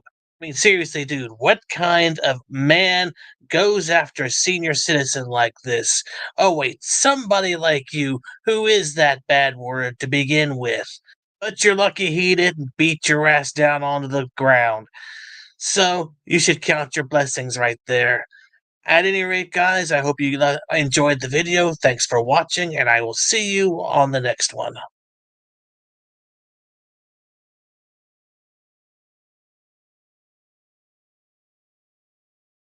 Mute. Yes, I'm not long on mute anymore. Sorry about that. We got 5. Those aren't pounds. What the heck are those? I forgot. Anyway, thank you so much, and here's your Hezekiah Happy Dance. All right, thank you so much. And don't forget that also gives you an entry into this month's raffle. The grand prize, a full set of the Frauditor versus Anti-Frauditor card game that I invented, as well as a copy of my book, The Frauditors Handbook, available on Amazon, link in the description below. And ladies and gentlemen, here we go. All right, sorry about that. So, yeah, he used a bad word. Well, what did he hurt your feelings, Frauditor?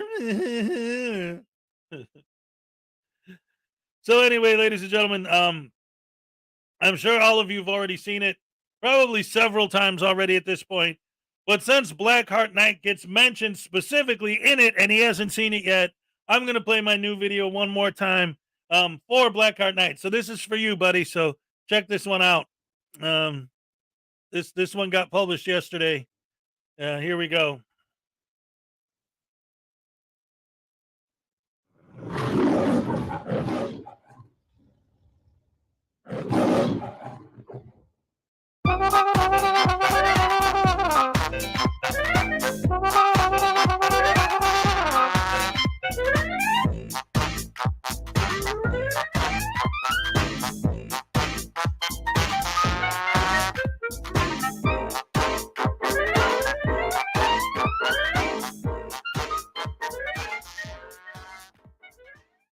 Alright, man, I'm getting out of here. This is too much. I'm gonna escape. Watch this. I'm crawling out this door.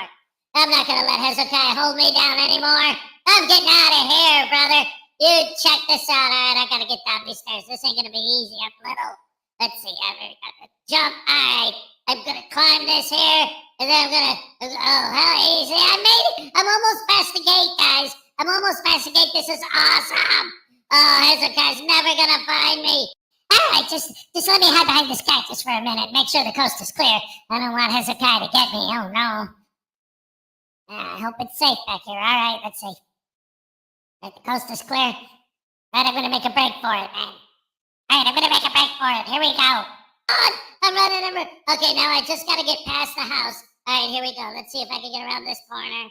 I'll tell you, Hezokai's never gonna get me now. I'm gonna escape. Free! I'm free! All right, guys. Every once in a while, I have to stop and look around and make sure everything's okay. And I gotta get past this big old garden here. It's so hard being a little guy trying to get past all this, but that's all right. I got my camera and I got everything that I need to do my audits, so I'm all good, baby. Yeah. You know life ain't easy here for a pimp. You know what I'm saying? Yeah. I'm the man, the master plan. Yes. Yeah, that's right. Things ain't hard out here for a pimp. All right, this is it. This is my big breakaway chance. And I'm gonna run down the street here. Let's see, there's a building coming up. Yeah, there's a building right over here. I don't know what it is. Oh, you know what? I think it's actually a library. That's good. I can go in there and do an audit while I'm here. Oh boy. I'm getting away. This is great. All right, guys, this is my breakaway chance. Now I'm running. I see there's a building over there. I'm gonna stop in there. And let me see I'm not sure what it is, but hey, guys, I made it to the library. Oh, yes. Oh, I've always wanted to audit a library. I'm so excited. I'm going to audit these books. I'm going to audit this library. I'm going to show everybody the tyranny of libraries. These books are out of control, man. How dare these librarians have all these books here? It doesn't look like there's anybody in here. Who am I going to audit if there's nobody here for me to audit? This is worse than when I went to the post office. Now that I think about it, I know Hezokuai reads a lot. He might find me in here. I better go. But I think that next place next door is a gym. You'll never find me in the gym. I'm going to go there. All right, guys, this is it. I made it to the gym. Oh, this is awesome. I'll never get caught again. My house arrest is over. Blackheart Knight can shut his mouth and quit giving me a hard time. And Hezekiah, he can't do nothing either. Because I'm hiding in the gym and they ain't never going to come anywhere near here. That's right. Because I'm using out voodoo. And I'll tell you, Wait a minute, guys. That's Hezokuai. Hezokai's on the treadmill. No, that can't be right. Oh no, he sees me. Oh no, what am I gonna do? He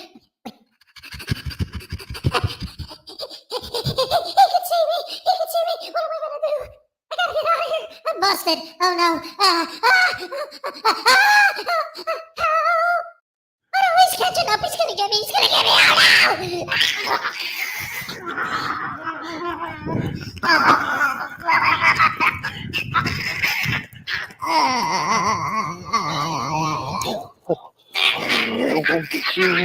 Why, you little, I'll make it you now. Into the woodshed with you, boy, for a tasting you'll never forget. I'll never escape again. I'm gonna smell please. No, I'll never escape again. Please stop. Don't do it, Hezekiah. Please, no. Time for the tasting of a lifetime, you punk! Please,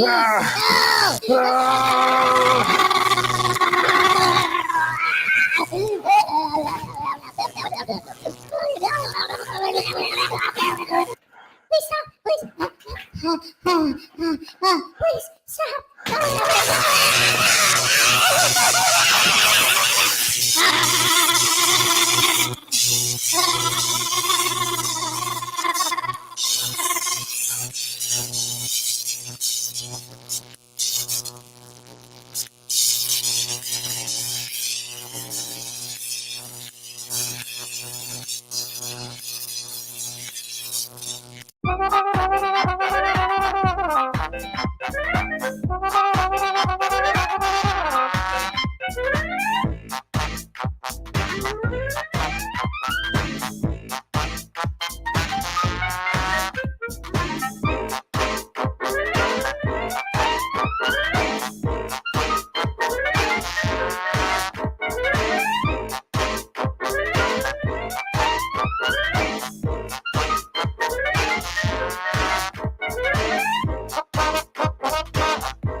All right, all right, all right. And so that actually leads us perfectly, because the end with the dancing and the bit with Kim Blandino in there leads us to the final news story I wanted to cover today.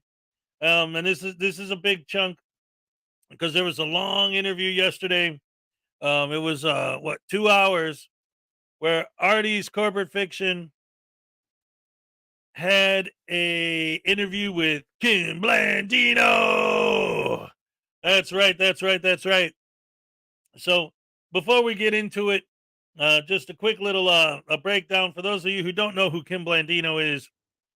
He originally came on the scene a few years ago, when Law Talk with Mike was doing a series on sovereign citizens, and he found a Kim Blandino video, and he covered it. And then Kim actually interviewed with Law Talk with Mike, explaining, "Hey, I'm not a sovereign citizen. I just believe this is what I believe, and that's it."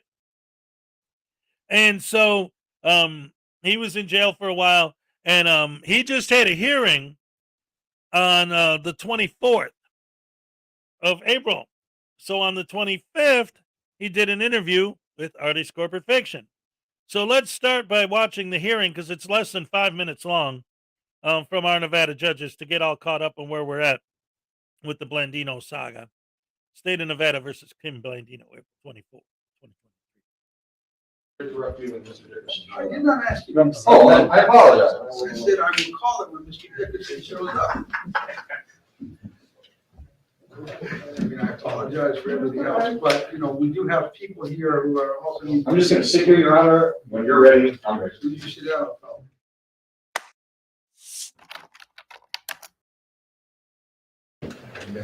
All right, Mr. Dickinson, you ready? Your Honor. First case, ready? State of Nevada versus Kim Dennis Blandino, 22 CR 041030. For the record, Mr. Blandino is present out of custody. Appearances for the record. State. Mike Dickinson on behalf of the state, bar number 13476. Defense. Joseph Gerson, 13876 for Mr. Blandino, who, as you mentioned, is at liberty to my right. State has moved to dismiss count 1, count 2, and 3 are set for bench trial today. What do we got on this matter?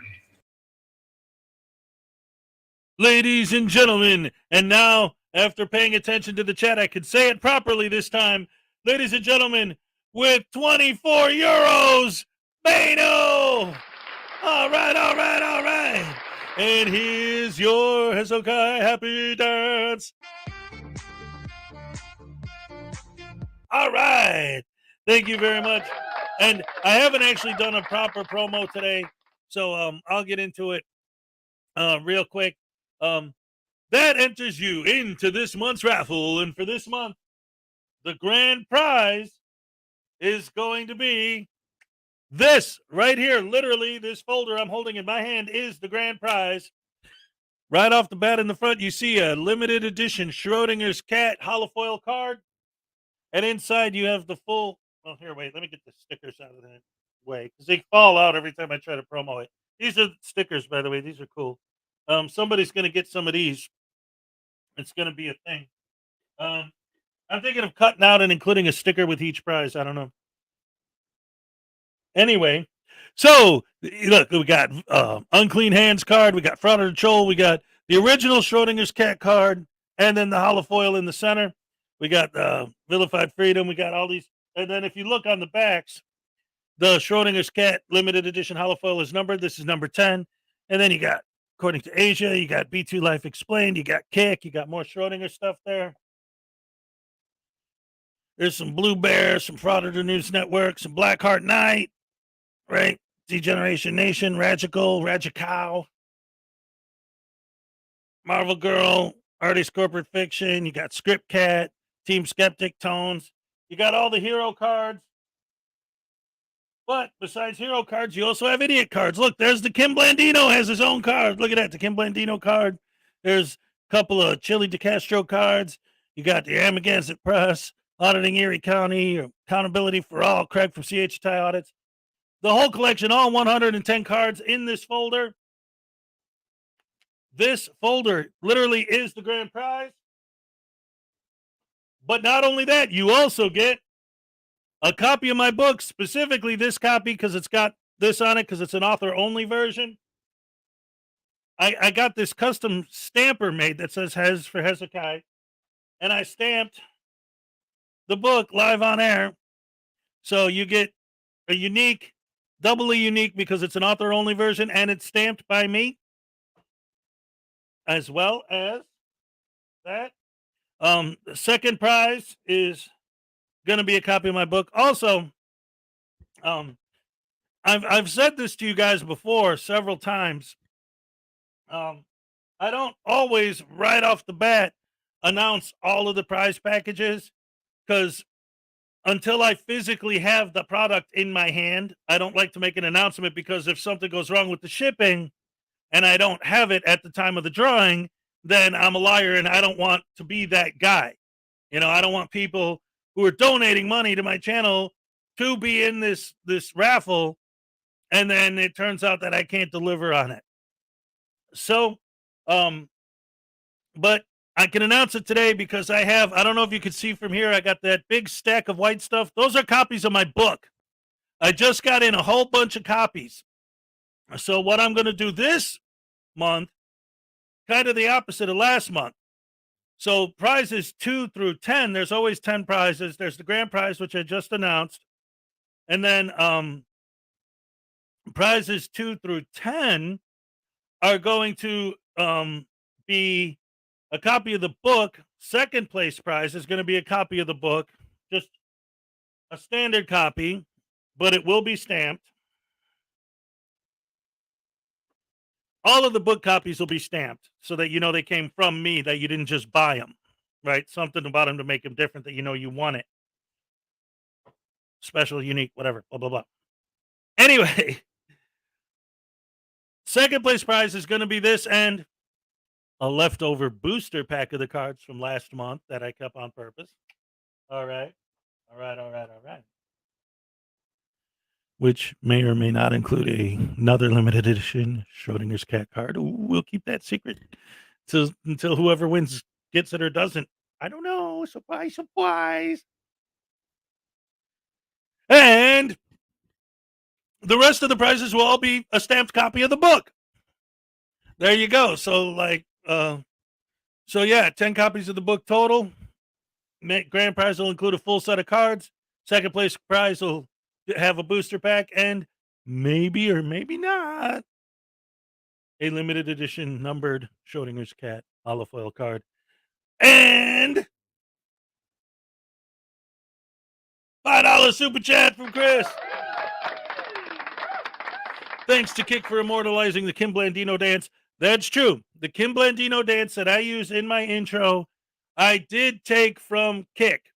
I mean, obviously the original video was posted, but Kick did a remix of just the dance bit, and I took that from Kick and used that. So, yeah, definitely hats off to Kick for that. And $19.99 from Phil. Oh, Salacious. You got that? All right, so Salacious got it. Thank you so much for buying entries for other people. That's why we have the best fans in the world and the best community. If anyone wants to be in the raffle and can't afford it, we got people who are giving super chats for others. Another round of applause for that idea in general. Love you guys. Love the support. And I owe you guys a double. And since that's $19.99, we're going to make it a triple happy dance. All right. All right. All right. Thank you. Thank you so much. I love you guys. You're the best. Anyway, so that whole little hearing thing with Blandino was basically showing how he was home because for him and Artie to do the interview, because before that he'd been locked up for a while.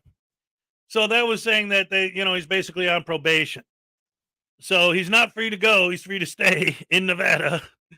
I don't know if he's technically under house arrest or just on probation, but anyway, there's that. So that's what led to Blandino being available for an interview. And so he shows up on Artie yesterday And it's so, and I've already saw in the chat, some people were like, I've seen Blandino on this channel before, but I don't really get it. He pretty much lays out the explanation of his whole philosophy during this interview. And one of the things you're going to see right off the bat, and you're going to start to understand, if you don't get it, why it is so frustrating for lawyers and judges and anyone else to talk to this guy in court. Because, again, I try to keep religion and politics out of this because, we all just agree that stupid is stupid. But Blandino is extremely religious to the point where he makes religious people look bad. Ladies and gentlemen, 50 pounds from the Welsh News Network. Here's your happy dance, Welsh. All right. And since it's 50, you're going to get let's do a quadruple dose. All right. All right. All right. All right. All right. Thank you so much. Love it. So anyway, they're going to start talking about it right off the bat. So this is the last thing I want to say before I play it, just to put it in context so that people who don't know what's going on will understand. So when Blandino gets pulled over, or even in court, whatever, anytime he has to present any sort of ID, he uses his passport as his ID. Now, depending on the situation, you can make an argument that that is a legitimate form of ID. However, the problem is he's shown it. The court has shown it. Everybody's seen it. Kim Blandino's passport that he's been using as his ID for decades is literally something he printed out himself on his computer, declaring him ambassador of the Kingdom of Israel. And all the immunities therein. So it isn't even like actually a passport. It's just a piece of paper where he wrote on it that he's the ambassador of the Kingdom of Israel. And he wrote the word passport on it. Uh-oh. Ladies and gentlemen. He won't let me. Oh, he's on the other computer. He's doing that from the other room. Well, I'll tell you what, punk, you just saw that video. You don't deserve to be let go. You should get more time for what you did. Little punk.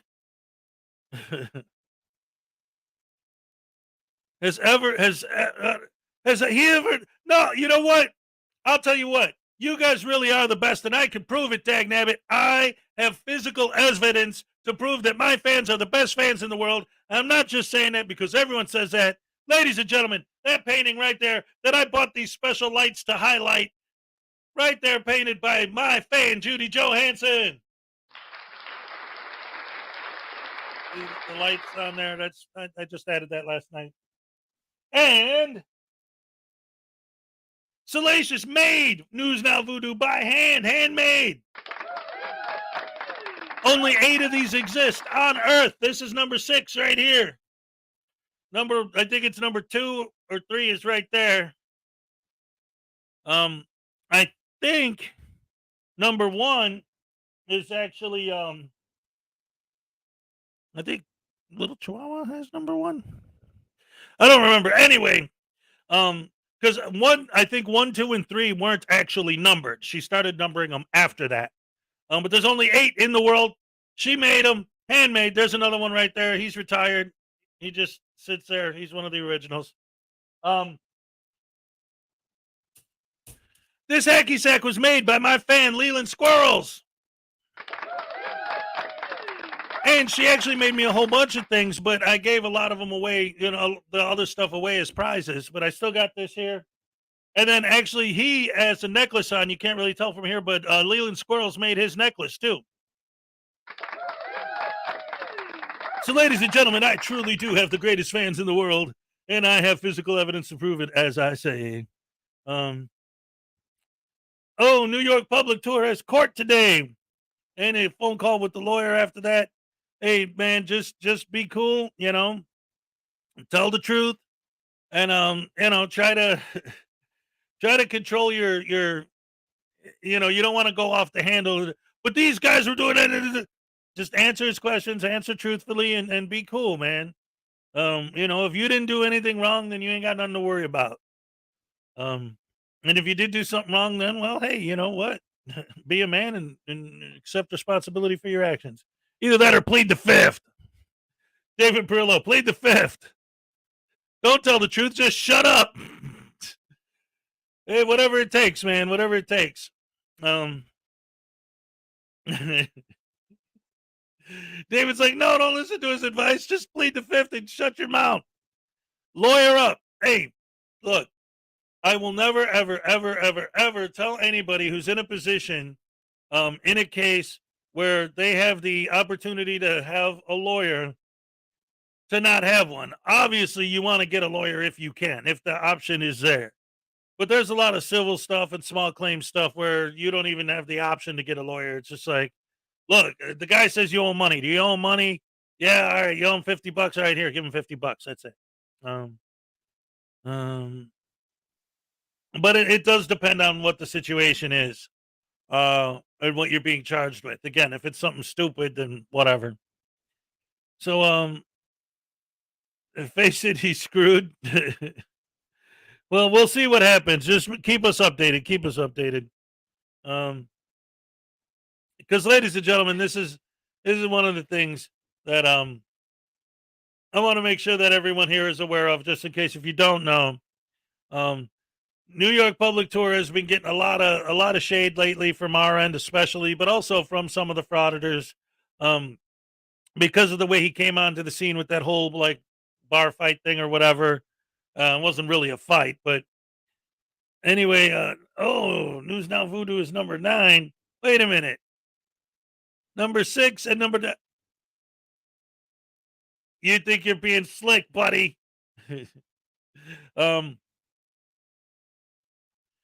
Let's see. BS New York laws. I'm looking at harassment on the second for blowing a guy a kiss. All right, okay.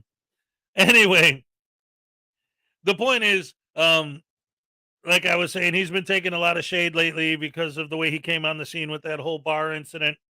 But since then, I've been watching a lot of interviews with him and a lot of things, and it seems like he's got his own thing going on. Almost segue back into the whole Kim Blandino thing.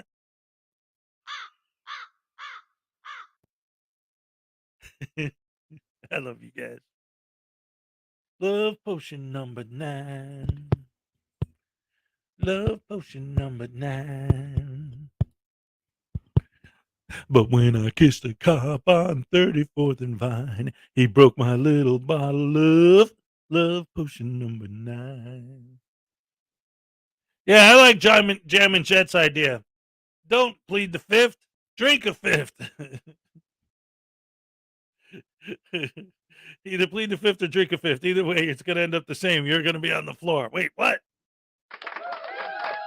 All right. Anyway, back to the Blandino thing. Yes, he has his own version of insane. You know, he's not really a sovereign citizen, although that's how he came on the radio as radar, is that we thought he was. But it turns out that he's just a nut.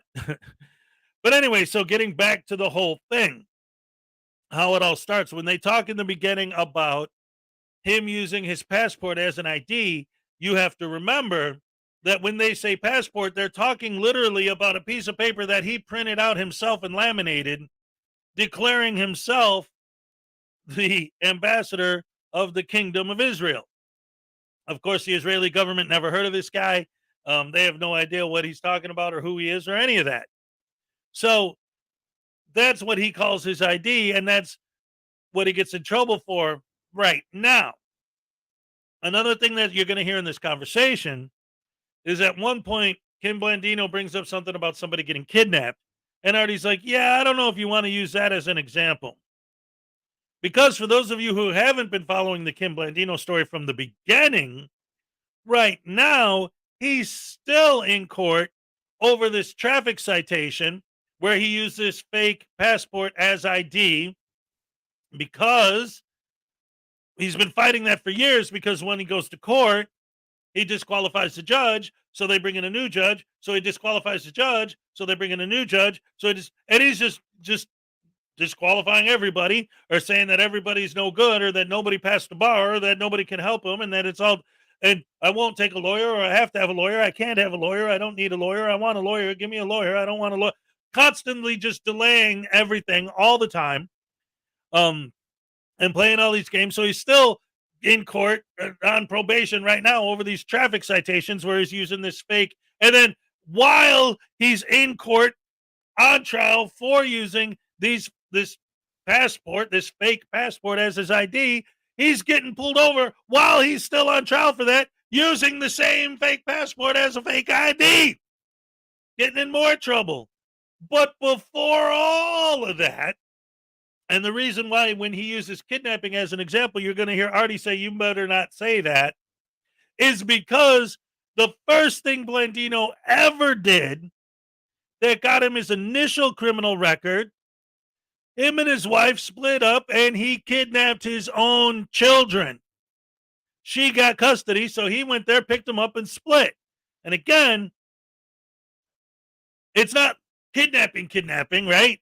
It was his kids, and he wasn't doing it to be mean. It's just he wanted them. She won custody, so he just picked them up one day and just never dropped them back off. So he has been convicted of kidnapping, and that's why when he mentions kidnapping, Artie's like, yeah, you of all people probably don't need to go down that road. Anyway, I just wanted to throw those two disclaimers out there because throughout this whole conversation, they don't explain when he says passport what he means. Artie knows what he means and is assuming we know, obviously, because if you've been following the story, you know what his fake passport really is. And when he mentions the kidnapping thing, that's the backstory behind why he's like, yeah, you probably don't want to use the word kidnapping, Mr. Blandino, because you've been convicted of doing that yourself. So here we go. That in the circumstances of the stop, you had presented, as I recall from the hearing, you had presented, you stated that you presented the officer with, you said that you were no longer a resident of the United States and that you had rescinded your citizenship, and that you provided the officer with a passport, correct? Well, it's residency of Nevada. I'm not a resident of Nevada. I have ambassadorial status under the king, which is of the kingdom of Israel. That would be Jesus. Mm-hmm. And therefore, it's not a sovereign citizen issue. So I know there are people out there who say, well, that's a sovereign citizen argument. But it isn't. See, the thing is, there's about 8,000 Americans that actually expatriate every year. Some down to Costa Rica, some to Thailand. You know, a lot of individuals, because of economics, they can live like a king in places where the standard of living is so much lower. Well, I agree with you there that people expatriate from the United States all the time. The problem is they're no longer within the borders of the United States once they expatriate. Yeah, but you that still doesn't live in mean Nevada. That doesn't mean they can't come back and visit, and they can't say, well, you're a resident because you came down to visit. See, Nevada's a unique state because, especially southern Nevada, because there's a lot of snowbirds that will travel back and forth between the snow and the sunshine, depending on what it's like. And so they can choose either state in those cases where they would like to have residency. One of the classic cases as to residency is the Rahm Emanuel case. Did you see where he ran? His dream was always to run for something in Illinois. And so he did that. He was in Washington, D.C. for over 2 years working for Barack Obama. they tried to stop him from running in Illinois, they said, well, he wasn't a resident. And he, Right. he said, I was only temporarily there, 2 years, and he was temporarily there. And the court rightly said, yeah, because guess what? The key factor for residency is, you know what it is, Artie? Mm-hmm. It's intent. If you don't intend to make it your permanent residence, it's not. There's senators that have never hardly ever even visit their home states where they're elected from. They're in Washington, D.C. all the time. But they put their residency in their state so they can keep running for their Senate seat. Okay, so but here's the issue that I have then. If you say that, so where are you living right now? In Nevada? Well, I'm living right here talking to you. So, you know, the living where somebody is living and where their residency is, not necessarily. Well, what is your current location? I'm here in Las Vegas, but I'm on probation, therefore I can't. I'm under custody. So Okay. even if I could choose, I wanted to choose another state, which I could at any moment. And thus it begins. So now, ladies and gentlemen, this is where it starts. It's just at the beginning. It already is nuts, but this is where it starts getting real good. So now they're going to spend pretty much the next hour and a half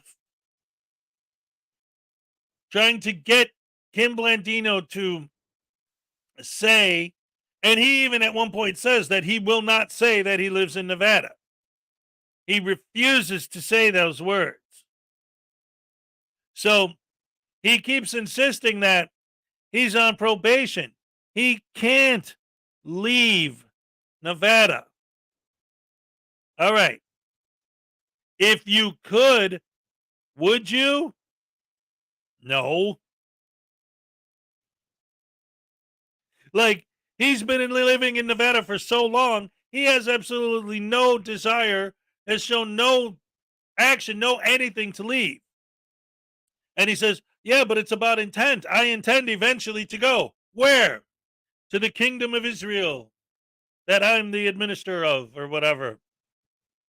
In other words, you plan on dying someday and going to heaven is what you're trying to, like, actually saying? Like, that's not lawful law, as Douche Canoe would say. Oh. It's insane. Yes, you can't evict him because he lives in his own mind. That's the thing. Yes, Maserati 5000 GT. And I like the way Artie handles it because he doesn't want, obviously, to insult the guy's religious beliefs, you know, because that's a thing, you know. And we don't even know, like Artie's corporate fiction, you know, he doesn't really, he's not a political really or religious channel, right? So he doesn't discuss that at all. We don't know what Artie's religious beliefs are. At one point during this, he mentions, I haven't been to church in a while, but that doesn't mean a lot of people don't go to church but still have faith, you know. But you could tell that he's got, Artie's a lawyer. He's very good at what he does. And you could tell that he's trying to handle Blandino with kid gloves, you know, with these soft gloves. Like, I don't want to, you know, insult your religious beliefs, but legally, there is no such thing as the kingdom of Israel. Like, it's not recognized by the federal government. So it doesn't matter if you have ID from something that doesn't, see, he doesn't, that's the thing you'll see. Artie doesn't want to say something that doesn't exist, but something that isn't recognized by the government. So he always, you know, says it that way. So he's choosing his words very carefully, but so is Blandino. And that's why he reminds me so much of a sovereign citizen and a frauditor, because he's like so expert at playing these word games. That's why he's been able to draw out his court case for a freaking decade over a stupid traffic ticket. You know? Anyway, it looks like I got another 2 pounds from Paul Rumor Fraser. I almost missed you, and I don't need a church to pray, but you do need $1.99 super chat to get your Hezokuai happy dance. All right. Thank you. Thank you. Thank you very much. I appreciate that. Oh. I don't know about that, David. God helps those who help themselves, and I would help myself bust SGV's news, but bust his nose. And as always, with all of the frauditors and all the situations, what happens? They walk up to him and they say, "What are you filming?" Because they're curious. Sometimes they came out to invite him into the service. So what does he do? Does he say, "Oh no, I'm just filming for my YouTube channel. Thanks. So it's a pretty church. I wanted to get." No. He says, "Oh, shula bahala, oh shit, oh fuck you, oh shit, oh mohala bashala, mahala, oh shit, oh fuck you, oh kiss my ass, oh suck my dick, oh fuck you, oh shit, oh shit." How are you supposed to react to somebody talking to you like that? Oh boy, I sure hope God sends you to hell, you piece of shit. Like, that's faith? Like, that's... Oh, man. It's hard, man. It's hard. And of course, people like SGV and all these douche canoes give everybody a hard time every Sunday morning to make people freak out. And then, oh, see, they're hypocrites. They're supposed to be in church, but they're acting like this. See, they're hypocrites. It's like, hey, you know what? Let me tell you something. First of all, why are you auditing a church every Sunday morning in the first place? What do churches have to do with government accountability? They don't. Separation of church and state. Standard stuff. You're supposed to be Constitution guys. They do it because it's a soft target. And because their anti-Christian fans love it. You never see these guys doing synagogues. Why? Because one of them tried once and got shot in the leg for it. Furry potato. So they go after the Christians. Or a lot of them love going after the Scientologists too. Yes, they abuse their constitutional rights. That's the point. Oh, man. These guys are crazy, nuts, and insane. What did I miss? There was something I wanted to comment on, too, that I saw in the chat a minute ago. Yeah, SGV is like way, like I always say, like, you got your bottom of the barrel guys. And then I recently, just the other day, came up with this idea of people like SGV are like, they're not at the bottom of the barrel. They're the ones that when you lift up the barrel underneath the bottom, the stuff crawling underneath it.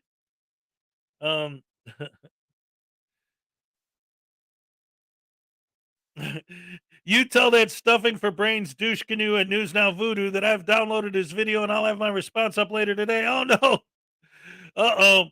We're going to have part 2 of Blackheart Night when he comes on this show. Is going to be crazy. Paul Rumor Fraser for another $9.90, 2 pounds, ladies and gentlemen. Frauditor Credo. No clout, no interest. Here's your happy dance. All right. Thank you very much. I appreciate it. East Coast Audit tried to talk SGV. Oh, wait. Ugh. East Coast Audit tried to talk SGV talk in an audit, and he did on his... Oh, you're talking about Shanduli. Okay.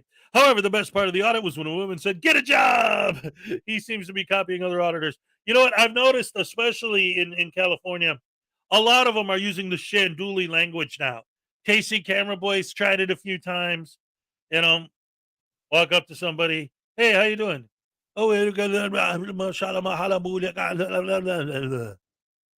this day, the modern age of cancel culture, how do these guys get away with that Shanduli accent anyway? Ugh.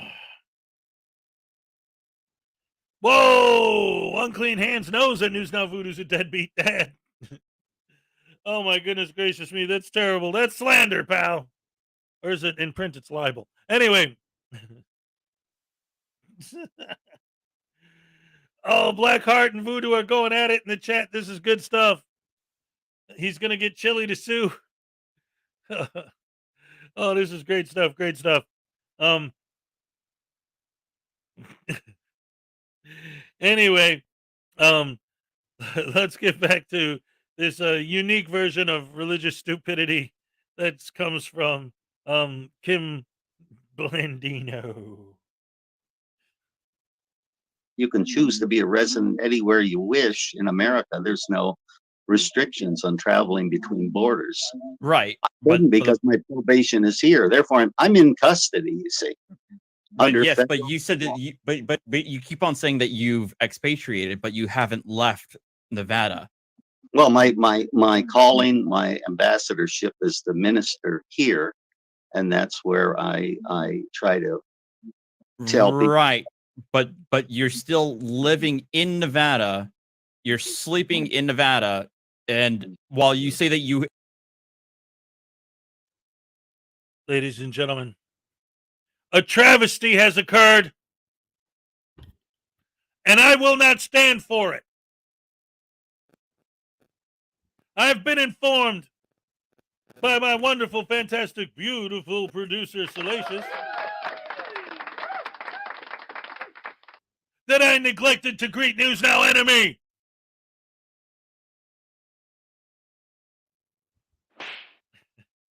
Wait. All right, that was better. Well, that's that. All right. I'm sorry, I apologize. Ladies and gentlemen, a free happy dance for News Now enemy. Oh, thank you. All right. Thank you very much. I appreciate it. Newsflash, Israel has 12 different types of driver's licenses, and none of them are Kim Blandino's fake passport that he printed out himself, that he wrote himself, printed out and laminated, and has been carrying around for 12 years. intend, right? You saying that you, so my understanding is from what you just stated, that you intend to, or you tended to leave or no longer be a part of the United States, but you're still here. Ambassador or consul status, they have a mission. You know, the ambassadors that are in Washington, the United Nations, they are not residents of where they are, their mission is. It's just the way Title 8 works. And you know, that it's not residents. They don't intend to stay there. And so they have diplomatic immunity as a result of all this kind of thing. That's a whole separate issue. But their residency is not there. As a matter of fact, if they're in a consul, even though it's in the borders of the United States, you know that consul ground is foreign soil. It's foreign. Absolutely. I agree with you. Yeah. But who granted you this ambassadorship? Well, see, that's the thing, is the scriptures actually do, because it tells us to be in the world, but not of the world, and that we would be sojourners and strangers in a foreign land. But and then, did you register with the Secretary of State's office? I sent documentation to the what is it, Department of State, and it's been so long ago now, but they say they rejected it. They didn't want to have any. See, and that's not uncommon in the ambassadorial world. You know, they'll pull it, like what's happening in Sudan now. They're evacuating the embassy, right? Right. So therefore, they close missions down. They allow missions for something, things. So, and there's certain countries they won't recognize, or they'll recognize one day and then say, "Oops, now we're not going to recognize you." Right. That's usually how it works. Yeah. Well, they break off diplomatic relations. Ladies and gentlemen, did I just get another 2 pounds from Paul Rumor Fraser? There's a delay. Yep, there it is. All right. Hello, everybody, and here's your Hezokuai happy dance. All right. Thank you so very, very, very much. Love it, love it, love it, love you guys. Love the support. You guys are great. So is Blandino claiming to be an ambassador of Israel? No, Florida Jim. See, that's the problem, is that he's not talking about the country Israel. He's talking about the kingdom of Israel, of which Christ is the king, which is basically everything, which is basically like, he's basically saying that I'm a citizen of the world and I'm not bound to any of your laws. I'm only bound to God's laws. So when he says kingdom of Israel, he's talking about the kingdom that is ruled by Jesus, which is like almost like the kingdom of heaven. It's like he's saying that it's almost like, if you wanted to put it in literal terms, it's like he's saying that I'm a citizen of heaven. I'm just here to, break as many laws, preach as I can until I die and go home. So that's why he keeps saying my intent is to leave Nevada someday. Therefore, I'm not. Yeah, because someday he's going to die and go to heaven. That's literally what he's saying when he says that I'm an ambassador for the kingdom of Israel. He's basically saying that, I'm going to leave Nevada someday when I die and I go back home to heaven. That's why I'm saying he's his own brand of. Before I get back into it, I wanted to tell you guys something real quick, just because it happened yesterday and it's been on my mind. And I didn't talk about it because I haven't really it didn't come up. But, yeah, see, exactly. Mark's like, oh boy. He's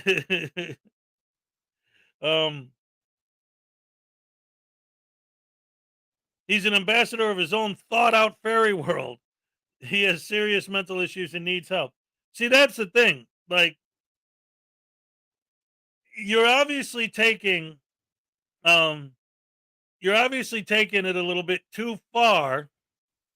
If you're, oh, David noticed my new necklace. Yeah, I just got this yesterday. I had the one I'd been wearing, was like this little thing. You could only actually really see it in a couple of my videos because it was really small, and usually because it was a shorter necklace, it would usually end up falling in my shirt. But yeah, I just got this and I tried it on and I wanted to see how it looks, and it looks good. I like it. Made out of wood. Good stuff. Anyway, and I thought with all this religious stuff coming up from him, it was appropriate as well. I'm trying to protect myself from the Blandino vibes.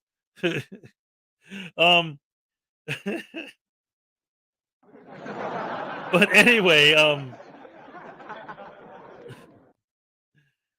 yes, exactly. I don't have to play to come in because I'm leaving at some point. So here's what happened. Yesterday, I kind of made a mistake, man. I went to the movie theater because I go every Tuesday night because it's only $5 on Tuesdays. But before I get into that, I will have to say that I got $5 from Phil. Is it bad to offer just to deport him back to his kingdom? I'm asking for a friend. Oh my goodness, here we go. Ladies and gentlemen, Phil with a Hezokuai happy dance. All right, thank you so much. All right. It's definitely time for him to be evaluated. He's been evaluated many, many times. They're actually on our Nevada judges.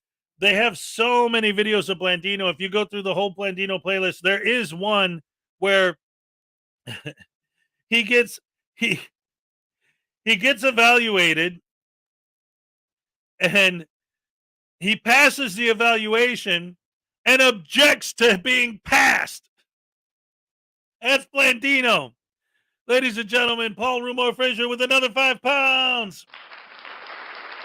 I think Blandino should be sued by the family of the corpse he stole his clothes from. Yes. He always wears the same suit. That's the suit he's wearing in the famous dance video. Ladies and gentlemen, speaking of dance. All right. Thank you. Oh, my goodness. So anyway, last night I went to the movie theater because I go every Tuesday night. And I made a mistake. I was trying to decide what to see. There were 1.5 billion Rugrats in the theater for Mario, so I didn't want to see that, in a theater full of kids when it's still new, because I've done that before and it's just a nightmare of screaming kids. Can't really enjoy the movie. And then I thought, well, Airlook is supposed to be great, but I don't know. That doesn't seem to me like a theatrical experience. That's the kind of thing I can wait till that comes out on TV and watch it, I don't know. I'm looking at what they got there. Well, Renfield looks interesting just because it's something different, and it honestly, it's kind of a thing. I always see the new Nicolas Cage picture. I don't know why. I started that. I don't remember which one was the first one that I saw in the theater. But a long time ago, I remember it was before Face Off. I know I saw Face Off in the theater, but I don't think that was the first one. But anyway, for a long time, it's been a thing. Whenever the new Nicolas Cage picture comes out, I go see it. So I was thinking of Renfield, but then I saw Evil Dead, Rise of the Dead, a new Evil Dead movie. Now, I know the last Evil Dead movie was crap, but the TV show Ash vs. Evil Dead was so freaking good. I'm thinking, well, maybe they learned their lesson. Maybe this new movie's going to be great. So, 3 minutes left. For what? What did I miss? Anyway. Woo. So, I decided to see the new Evil Dead movie. And boy, was I wrong. Let me tell you something. Talk about member berries. The whole movie, that's all I saw was member berries. And if you don't know what member berries are when they put something in a movie that's a sequel or a remake or a reboot or whatever they want to call it these days, prequel, whatever. And the things they put in there have nothing to do with the character development, have nothing to do with the plot or the story. They're just there to say, hey, remember that cool thing in the other movies? Remember that cool thing in the old movie that you like, the good one? Hey, remember that stuff that happened in the one that's a good one that you like? Remember berries. Another 2 pounds for Paul Rumor Fraser. Hey, Blandino, that Doctor Who villain wants his clothes back. All right. And here's your Hezokuai happy dance. All right. Thank you so much. My loquacious explanation. Oh, you're timing it. Thank you. Overly verbose much? Well, Blandino is the king of that. That's why I'm trying to sort of wait a minute before I go back into listening to his. Anyway, yes, there's another Mario movie out right now. So the point is that I'm watching this movie and I'm trying to enjoy it, but I couldn't because, like, hey, this dude at one point gets his eye ripped out and it gets thrown across the room and lands in somebody else's mouth. Remember in Evil Dead 2 when that happened? Remember berries. Oh, all of the Deadites get together and chant, Dead by Dawn. Remember in part 2, Dead by Dawn when they did that? Remember? The lady finds a random chainsaw. Now in part 2 and part 1, he goes in the tool shed where there's a ton of tools hanging there, and one of them's a chainsaw. It makes sense. Here they're in a parking garage, and there's just a chainsaw laying on the floor for no reason. Remember the chainsaw? The whole movie was just member berries. It was stupid, it was dumb, and it was a waste of time. Frauditor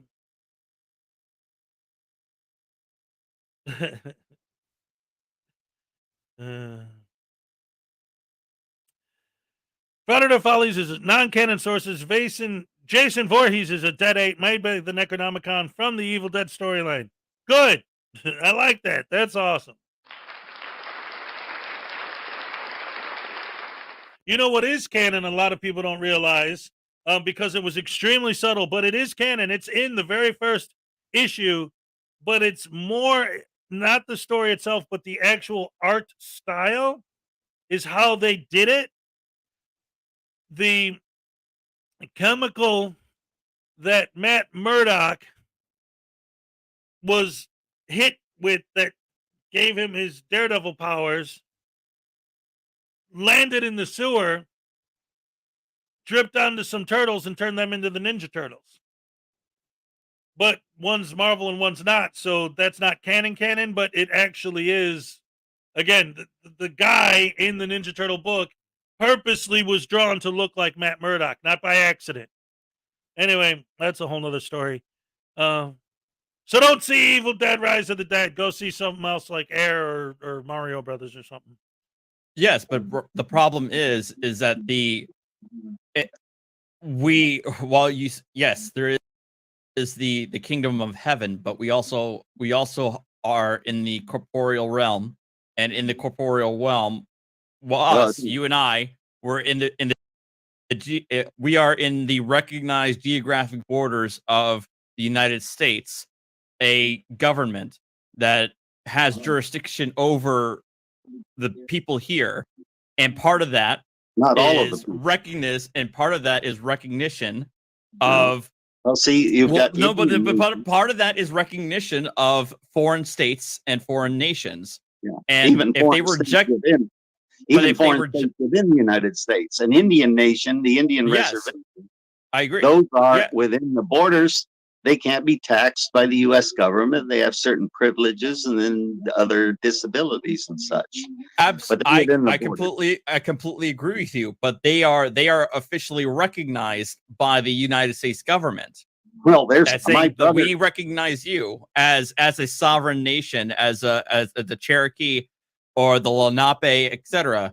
We recognize you. Therefore, you have these sovereign rights and recognition within the territorial borders, and as well as they do that for other ambassadors, all the ambassadorships in DC.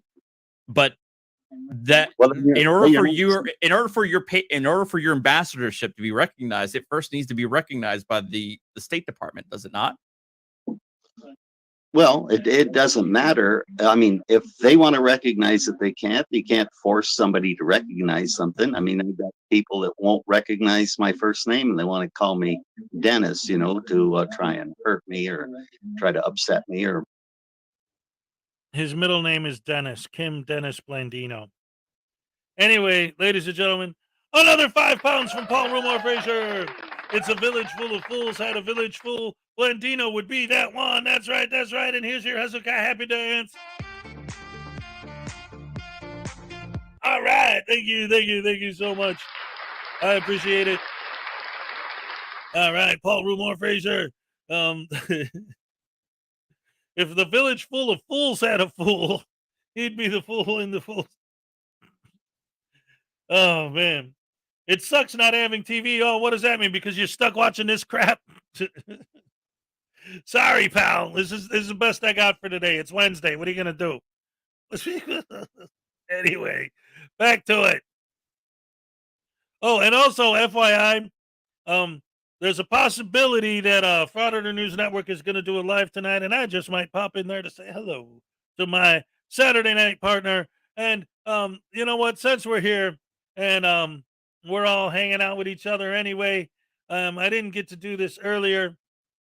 So let me go ahead real quick and just remind everybody, all of you guys, about the lineup coming up for the Saturday Snafu Show. Hezokuai and Frauditor News Network present the Saturday Night Snafu. This weekend's guest, the one and only K-Far. That's right, ladies and gentlemen. And don't forget that on May 6th, we're going to have Corrections 101. That's right. And ladies and gentlemen, SMR Lab 777 on May 13th. That's right. And then on May 20th, Professor Crack from the Idiopathic Truth. And then on May 27th, Takedown Exposing Frauditors. June 3rd, According to Asia. That's right. And then on June 10th, Frauditor Wrangler's going to be here, ladies and gentlemen. June 24th, Katie said. And then we're kicking off July 1st with the Welsh News Network. July 8th, Debo's Nation. And just confirmed yesterday on July 15th, Miss Mandy 777. That's right, ladies and gentlemen. We got a great lineup coming up all the way into July. We're all booked solid. The Saturday show is a fantastic and wonderful show. If you haven't seen it, definitely join us. You're more than welcome. Love all you guys. Love having you. And let's get back to watching more Kim Blandino try to explain the unexplainable to Artie's corporate fiction. For whatever purpose they do it. So they're saying, well, I'm not going to call you by Kim. How about that? Or they call me Kimmy or whatever. So I limit my exposure to such individuals. I mean, I don't mind a little joking or kidding around, but if they're doing it maliciously, you don't want to hang around. Ladies and gentlemen, it just had it pointed out to me that I didn't mention Blackheart Night Part 2. Oh my goodness, ladies and gentlemen, it has come to my attention that News Now Voodoo has tampered with my calendar. That little punk. Ladies and gentlemen, on June 17th, Part 2 of News Now Voodoo versus Blackheart Night. That little punk's been tampering with my calendar. How dare he? Thank you, Blackheart Knight, for pointing that out. I almost missed it. Thank you so much. That little punk, I owe him another tasing for that. But in the meantime, I think the Tequila Kid just renewed his membership. All right.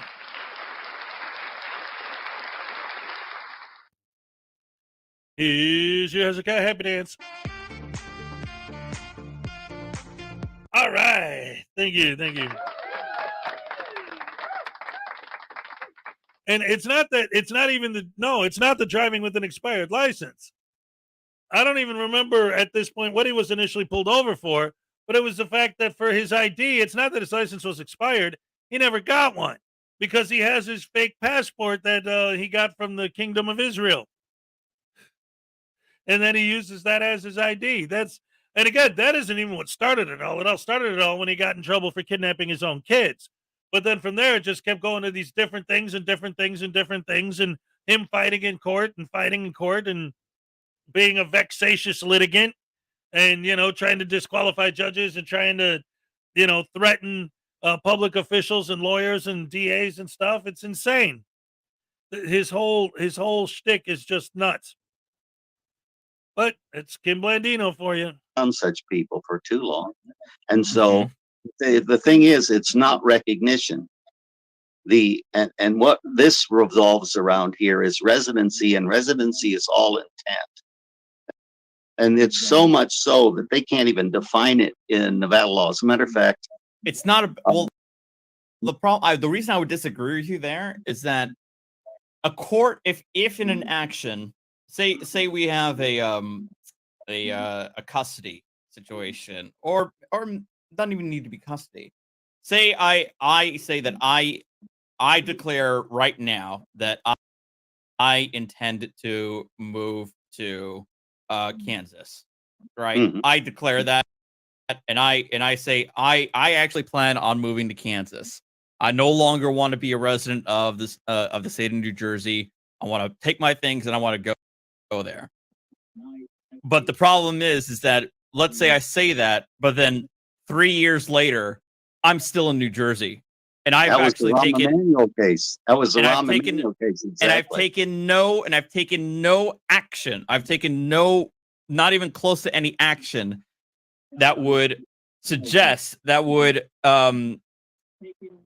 evidence my intent, my stated intent to move to Kansas. Doesn't matter. Court is still, the problem is the court's going to be like, yeah, you say you intended to move to Kansas, but you haven't done anything about it. So we're not going to recognize you as a resident of Kansas. See, you've got that backwards, though, in the context of what is reality here. Your intent, even when you come into Nevada, let's say you came from outside, or to wherever you are in your example. If your intent was never to become a permanent resident, then it doesn't even attach as permanent residency. So you're just staying there temporarily. And you have that right. That's a God-given right that you have. I mean, that's as simple as declaring that, I have the right to freedom of speech, to petition, to worship as I do, free exercise of religion, to be a journalist. So if the White House says you're not really a recognized journalist, does that make you not a journalist? I mean, who was it? Matt Taibbi, that one congressperson said so-called journalist. I mean, it was ridiculous. Matt Taibbi, he was a so-called person if he's a so-called journalist. Right, but the problem that we're having though is like, yes, I mean we can go into layers about self-declaration of intent and of identification and of that can go down a whole lot of different roads. But let's focus it on where we're at here. The problem that I'm seeing here is that you could say your intent and you can evidence intent. The problem is that in many legal contexts, actions can also determine whether or not the court is going to recognize that intent. You could say, yes, I intend to move. It's my God-given right to say I intend to move to Kansas, and you're right. There is no restriction. There is no tax or fee or penalty that I have to pay to anybody that says I have to do before moving to Kansas. Obviously that's true. We have that freedom of movement. Well, if you want to, on your example, if you want to make action, you say, I intend to move to Kansas. I got a brother that lives there already. You could right now write to the Kansas DMV or whatever, set up your ID on that address, and then have it, and then make your preparations. And then you're a resident of Kansas with valid ID with that address of your brother's. And let's say something stops you from making the move. It's still that moment you did that intent, and for your example, you take those actions. You're no longer a resident of where you are. But that you just changed it right there. I took actions though, right? I took actions to evidence in furtherance of my intent. The example that I gave was that I didn't do anything. I didn't even contact Kansas. I didn't decide to change my residency to my brother's address. I just sat around everywhere, but I just simply vocalized my intent. Too. I recorded documents in the county recorder back in 1993, rescinding my U.S. citizenship. Filed it. It's there today. I got certified copies of it. My intent was to be under the king and the kingdom of Israel, and therefore I'm just temporarily here on the mission to preach the good news to as many people as I can, and to educate as many as I can. But therein lies the rub. The United States government does not recognize the kingdom of Israel as a these charges are not levied by the United States government. They're levied by Clark County. Right, but the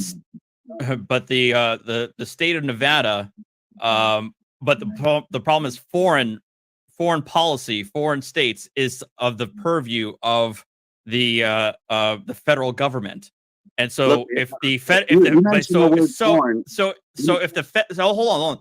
So if the feds, the federal State Department doesn't recognize the Kingdom of Israel as valid, then neither is Clark County.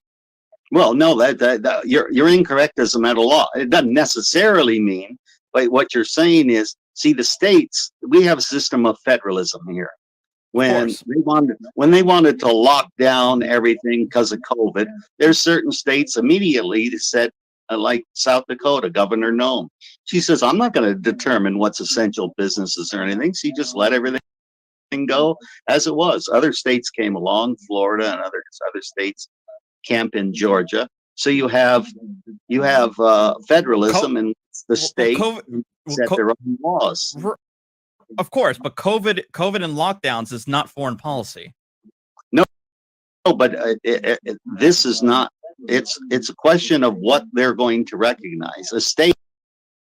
Certain states can recognize, for example, common law marriages, let's say. The federal government won't. Nevada only recognizes them prior to 1950, a common law marriage. So he said, we're not going to recognize non-common law marriages. But that's their right to do so. It's their power to do so. There's nothing incumbent on the state. What you're trying to overlay on this thing is that the state is required to accept the federal government's determination, as we've seen with these sanctuary states and sanctuary cities. They said, no, we're not going to take any action against. But you're mixed. But see, you're conflating with marijuana. They're doing the same thing with marijuana. It's called state nullification. That's the principle there. The problem is you're conflating two different aspects of the law. I'm just foreign giving you policy. Well, the thing is that when you talk about sanctuary cities, that what that's all about is that the federal government or the federal government cannot force a state to enforce to enforce federal law. But that's a separate issue, and so that's why these sanctuary cities exist. So basically, what we're seeing here, and why I wanted to show those clips, is because this is an example of, on a completely different level, but still the same thing, this whole style of, like the Frauditors and the Sovereign Citizens and the Moors love to use, talking in circles, explaining things in weird ways, and most importantly, making false equivalencies. Right? The kingdom of Israel isn't a real thing. Now, because it comes down to like a faith thing, they don't want to say, Artie doesn't want to say it's not real because they don't want to get into that whole thing. So what he says is that it's not recognized by the federal government. Right. And they don't recognize it because it's not a thing. The Israeli government has no idea who this guy is. They're not going to, he's not an ambassador for us, but he's not claiming to be an ambassador for Israel. That's why he specifically says the kingdom of Israel. He's talking about something that isn't even a thing anymore. It would be easy to change your mind if you'd listen, but you and, Wolverine and all of you guys don't listen. Talking to you guys and telling you things to teach you things to try and change your mind is like saying, hey, 2 + 2 is 4. And you're just going to say, no, it isn't. So then I'll take 2 more things and 2 more things and put them together and show you I have 4 things. And you're going to say, no, you don't. So it doesn't matter what we say. You're just not going to accept it. Let's broke a system, broke a trust. Still trying to figure out what prompted you to visit KFAR, or did he do or say? And don't forget, KFAR is going to be our guest on Saturday. Look at this 3-hour mark. Every day. 3-hour mark. She starts barking for no reason. Well, today she has a reason. The pastor's out there cutting the grass. He's also running for mayor. Yes. I like this one. BSPT's a dick. Change my mind. That would be impossible. Again, you can't change facts. Problem is, facts don't care about your feelings, broken system. I'm sorry that the police hurt your feelings. Let's see. KFAR pissed off Vegas Valley. And ordered a media hit job on him. Oh no. Well, whatever. Vegas Valley has his own weirdo thing going on. So speaking of Joshua Lanto, broken system, broken trust. Listen, pal. I've been wondering about something. Have you ever read anything ever? Because the definition of redressing your government is not walking up to random cops and going, stupid pig, dumb pig, fuck you, pig. That's not a redress of your government. It's not. You could say, well, I could redress however I want. No. That's like saying, I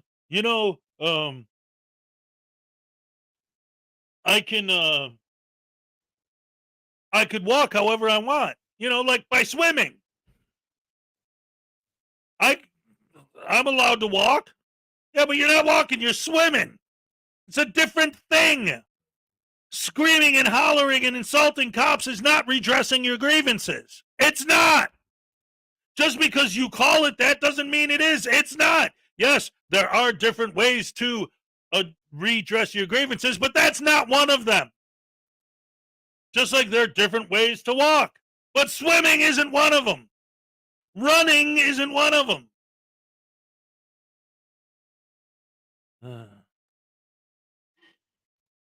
You should read, you know what you should read? You should read this. The Frauditors Handbook. How to suck at life. Then again, you probably already know everything in it. And live it and practice it every day. Oh, but see, that's just it. That's the whole point that we always try to make that none of you people ever seem to understand. It's like this. But this is actually, you know what? I'm glad you said that. Let me address that. Being a dick is legal. Okay.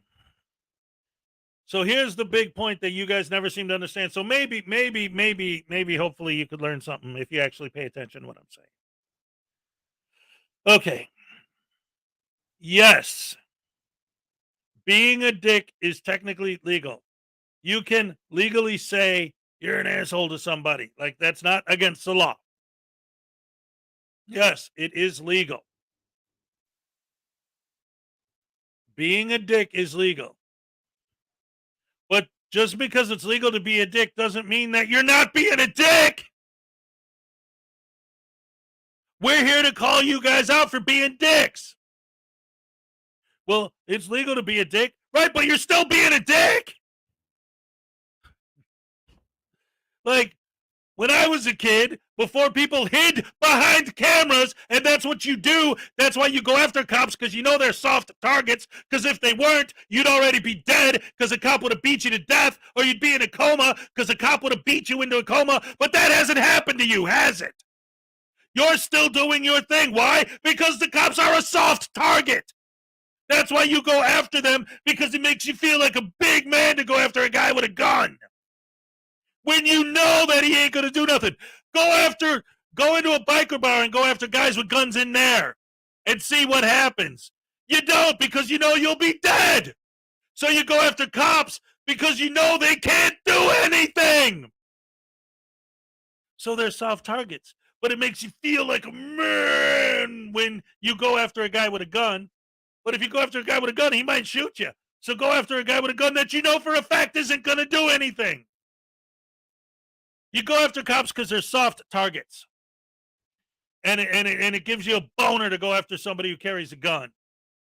That's why you go after cops. It has nothing to do with tyranny. It has nothing to do with freedom. It has nothing to do with rights.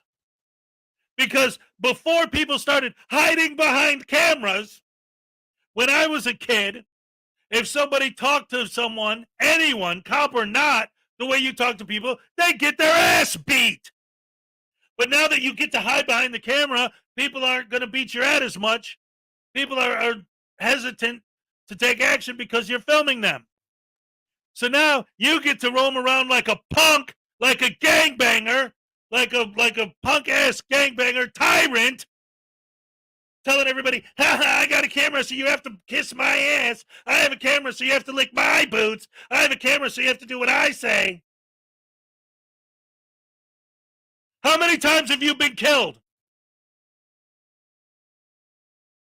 How many times have you been killed? I know a cop isn't going to do anything to me. Right. You do this all the time. How many times have you been put into a coma by a cop? How many times have you been shot by a cop? This is the same shit that all of you guys do. Why is it okay for you to act like that? Well, because somebody got shot once somewhere. How about you? You're the one who's getting in these cops' faces every day. You're not getting beaten to a coma. So where are these cops that are beating people into comas? We'll watch the news. Well, right, yeah, they're not going to talk about the ones that aren't beating people up on the news.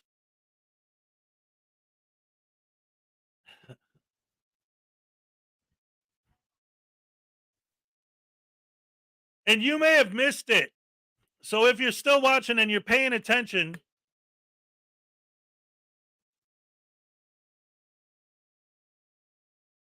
no, you know what? He should go to Portland. Go to Portland. And I keep saying this, and if you don't know, listen closely to what I'm saying. You could look it up online, okay? People who think the way you think actually were the people who became the government in Portland. And they changed the laws in Portland to match your idea of what the law should be. And what happened? Go to Portland today and you'll be stepping over the dead bodies in the street. You'll have people cutting up and smoking crack on the street corner. People beating each other over the head with golf clubs. It isn't murder, so the cops are soft on it. What used to be parks are auto graveyards for all the stolen cars that are sitting there that got stripped that are rusting. Go to the hellhole that is Portland and see what the world would look like if you won. Go audit Portland, and you could live there for free because the people who believe in what they're doing there give free tents to anyone who shows up to live in. So you don't even need money. Just go move to Portland. Go there, and you can just get a tent and just stay there and do whatever you want, and the cops are not going to bother you. Because in Portland, they decriminalized basically everything except for actual murder. And I think rape. So as long as you're not doing one of those two things, you can do anything you want and nobody's going to bother you. And it's a freaking dystopian nightmare. So go live in the world you are fighting for exists. It exists in Portland. Go. If that's what you want, go. And you got it. And see how much you love it. And see how great that is. But there are cops who are mean to people. Okay. So what does that have to do with the cops that you're messing with every day? Guess what? That's racist. How about that? Putting everybody under the same umbrella, putting everybody in the same group, grouping all cops together. That's you being a judgmental prick. Just because somebody has a real job and you're jealous because you can't get one. And instead of being an adult and taking responsibility for your own actions, you're going to blame them. I'm not bad because I did something wrong. They're bad because they caught me. That's what it is. That's all it is. I'm not bad for doing something wrong. They're bad for catching me. That's your life. Hey, officer, I'm just redressing my... No, you're not. You don't know what the word redress means if you think that that's redressing.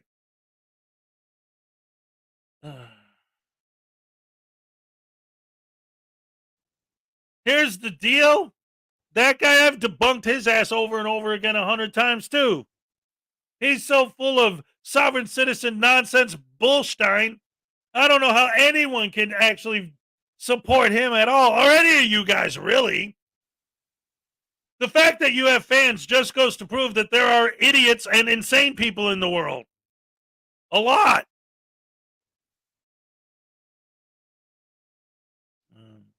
Sounds like a Daryl Brooks tactic.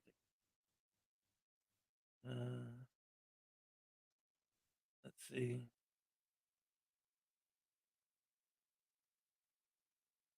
My kids are fine. My son just came over for his 5th birthday. Not being alienated from him. I have lots of pictures of his huge smiles. Oh, you know what, though? You know what, ladies and gentlemen? In the chat, you guys can do whatever you do. I think one of the reasons why BSBT does still show up in my chats and everything is because, to a certain extent, I don't know if I would say that he has any respect for me, but I think that he realizes that I don't go after his family. You know, I said picking on him is fair game. I'll pick on him all day, but I'm not going to go after his family. You know, let you guys can do it.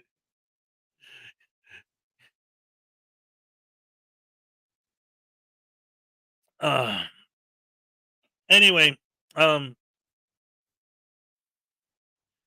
thing that I love about people like him is that he is a perfect example of why this whole frauditing thing has gotten beyond the point of just a couple idiots wobbling their cameras around inside the post office. Right? In the old days, that's what it was, you know, or I'm sorry, cop watching, right? It's gotten way beyond, like, if somebody gets pulled over, you pull out your camera and film them just in case, like, if they violate the person's rights or do something bad, if it just so happens to occur, you're filming, so you just so happen to catch it. Great. Beautiful. No problem with that. But when a cop pulls someone over, you're not standing back there filming just in case something happens. No, you're, fuck you, you stupid pig. Ah, how dare you pull that person over? Don't you dare talk to that cop. Don't you tell that pig any. That's not filming. That's screaming. Well, I have the right to say when I'm lying. Well, once again, you said it yourself. It's legal to be a dick. Right. But that doesn't mean you're not being a dick. If it's legal to be an asshole, that means you're an asshole. Like, we're calling you out for being an asshole, and you're saying, well, it's legal to be an asshole. Right. And you are one. Like, there you go.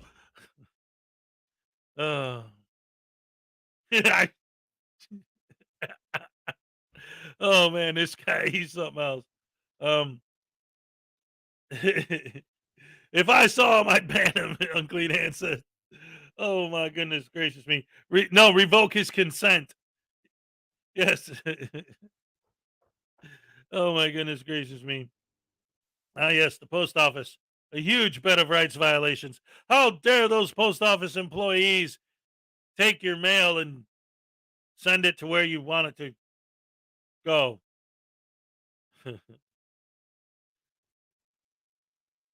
Protest. Okay. So screaming at somebody when they're trying to do their job, distracting them from doing their job, so that maybe if the person in the car wants to turn around and pull a gun on them and shoot them and they miss it because they're too busy listening to your dumbass. What does that have to do with protesting again?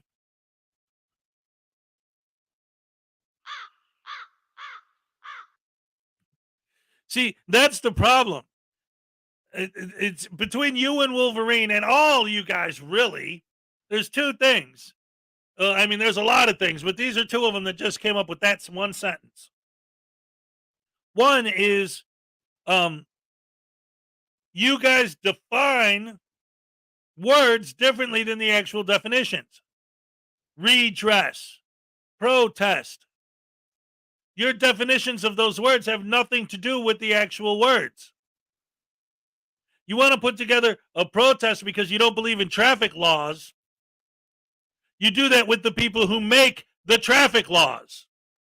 You don't just randomly scream at some cop. Even if he agreed with you, what's he going to do? Magically wave his fingers and change the law? That's not how changing the law works. You have to go through the lawmakers. Redress the government. Protest the government. No, you grab the low-hanging fruit. The traffic cop, who you know ain't going to do a damn thing to you because you're out there every day getting in his face and you ain't dead yet. You ain't been beaten to a coma yet. I don't remember the video where you got handcuffed to a post and beaten with a nightstick because it hasn't happened because they don't do that.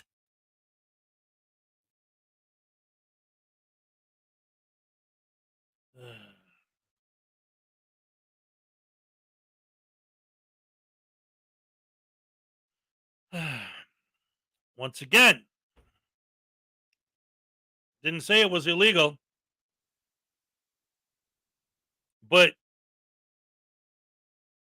to say that it's protest, that it's redress, is just you using those words because they're in the Constitution. It's the same thing with, like, extortion. You guys love to throw that word around because extortion's illegal. So anytime the government has a fee for anything, it's extortion. Why do you say that? It isn't, but you use that word because extortion is illegal. So it's extortion. I'm not being a dick. I'm redressing. I'm not acting like an asshole who deserves to get his head busted open. I'm protesting. Because those things are legal. Those things are covered, so those are the words you're going to use. It's all a word game. None of it has anything to do with freedom. None of it has anything to do with rights. Because I'll tell you right now, I'm not a criminal. That's important to understand. I'm not a criminal. So what does that mean? I guarantee you, right now, I can walk out that door, get in my car, drive any damn place I want to go, conduct whatever business I want to conduct. If I want to go to the store and buy something, I could just walk in there and buy it, purchase it with American dollars, and they will give it to me. They'll not say, they got rid of the gold standard in the 30s, sir. Sorry, I can't accept your money. No, they'll be happy to take it and give me whatever I want in exchange. And then I could go to the park and I could walk around the whole park. I could exercise in the park. I can film in the park. I could go to the post office and I could mail letters. I could go to a restaurant and I could get something to eat and I could sit down and eat it. And then I could park my car and I could take a walk. I could walk all the way downtown and back and all the way around the whole neighborhood. Get back in my car, come home. And that whole scenario I just painted for you, did you notice that me getting stopped by the cops wasn't part of it? Did you notice that me getting ID'd wasn't part of it? Did you notice that any interaction with the police wasn't part of it? You know why? Because I'm not a criminal. I guarantee you I could do exactly what I just described because I live in a free country. And I'm free to do all of that. And nobody's going to stop me. Nobody's going to try to stop me. That's not a thing. You guys try to, like, paint this picture of the world where, like, if I walk out the door, I'm immediately going to get tackled by a dozen cops and they're going to beat the hell out of me and maybe even try to kill me. I guarantee you if I walk out that door right now, that's not going to happen. If I drive down the street and I don't break any laws, nobody's going to pull me over. If I don't break any laws, there aren't going to be any fees or fines, extortion for me to pay. Nobody's forcing me to pay anything. I'll just go do my business and come back, and nobody will bother me. You're like, well, how come they bother me when I go out? They don't.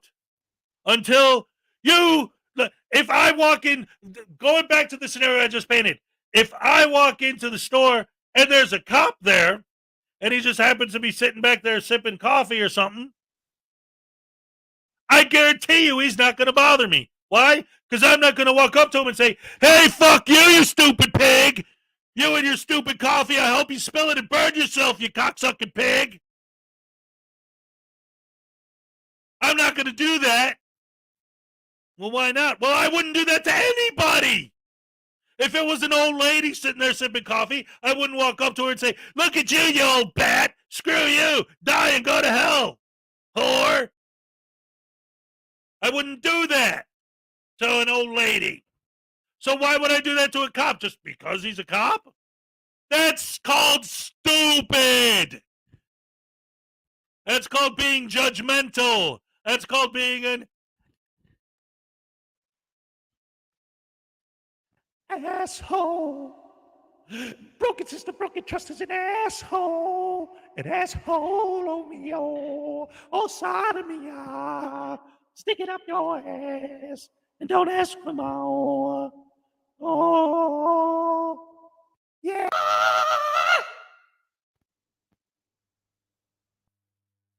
$5 from Chris Kelly. You have to pick up a book on John Locke. Are you studying Chile de Castro? Ladies and gentlemen, here's your Hezokuai happy dance. All right. Chris, I'll tell you what, if you're serious about John Locke and you weren't saying that as a Chile reference, you should check out one of my Chile videos I made where he talks about John Locke and talks about how he died in this year and then published a book like 5 years later and then published another book like 10 years after that and then another book like 30 years after. All of his books were written and published decades after he died, according to Chile de Castro. Or Chile's just an idiot. I haven't decided which. No, it's just that he's an idiot. Ladies and gentlemen, Paracord Princess for $2. Careful, watch your knee pressure. That's right. Speaking of my knees, let's give some to Paracord Princess. All right. Thank you so much for the $2 super chat. His mom probably reminds him to check his meds. Oh, man. Mom, your Hez is in the house. That's funny. And the Grammy Award goes to Hezokuai. That's right. Thank you so much. Oh, I love you guys so much. I got the best fans in the world. Oh, what's this? Let's see. Somehow I've been driving around for over 40 years and have yet to be pulled over because I understand the law and don't break them. It's really easy to do for intelligent people. And that's exactly the point. You know, like, I love it when they say, back the blue until it happens to you. Until what happens to me? Until I'm speeding and I get pulled over for speeding because I was speeding? Be an adult, be a man, take responsibility for your actions and don't blame everybody else? Is that what you're talking about?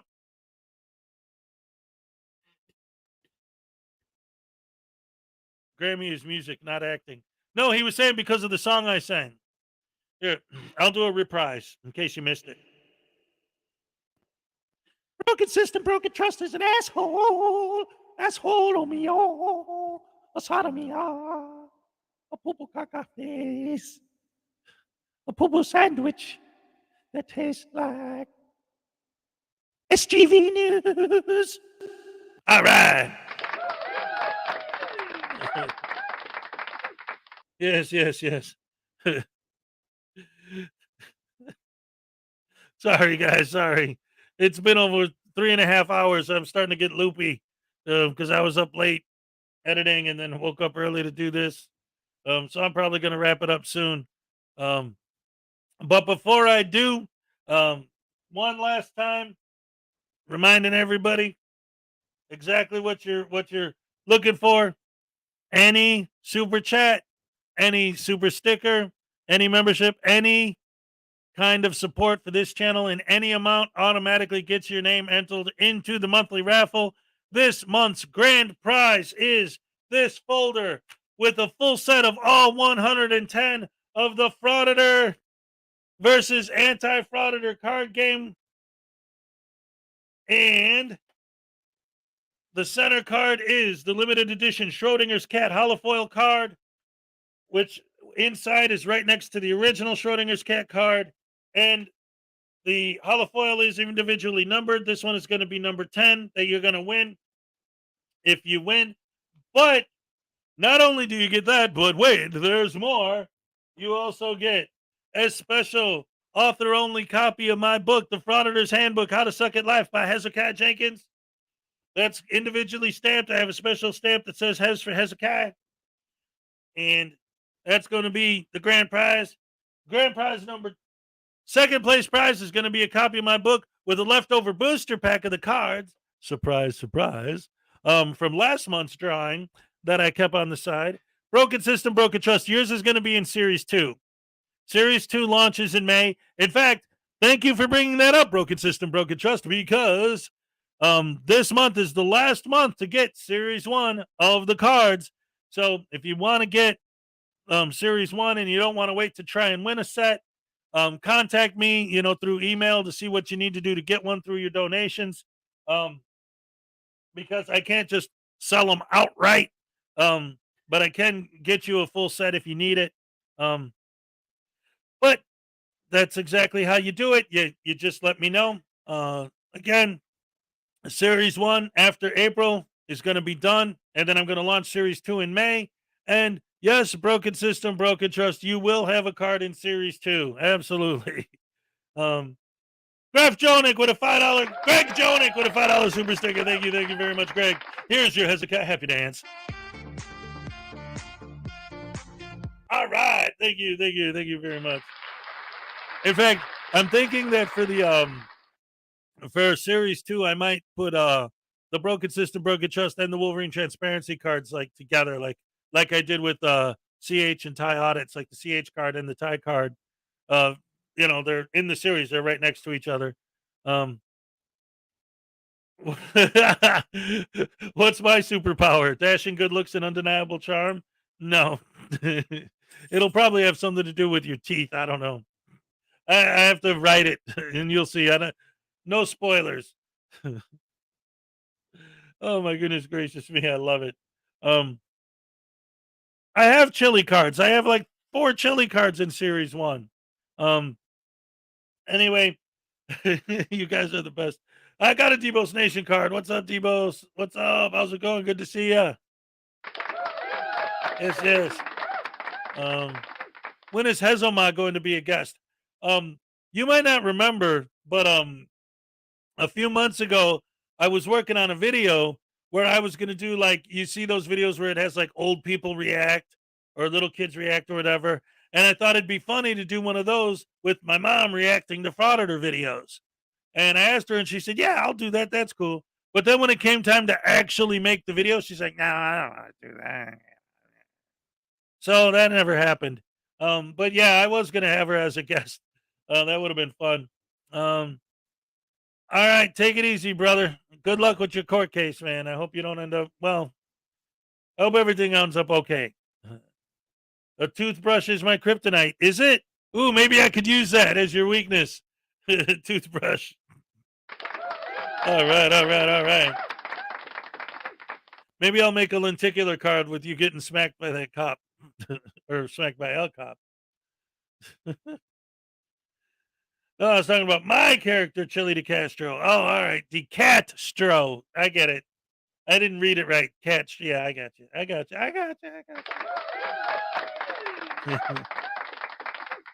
Anyway, I shouldn't give you any ideas. That's all right. I'll just watch your channel and steal them anyway. Windows Hezo Mom get a card. Oh, no.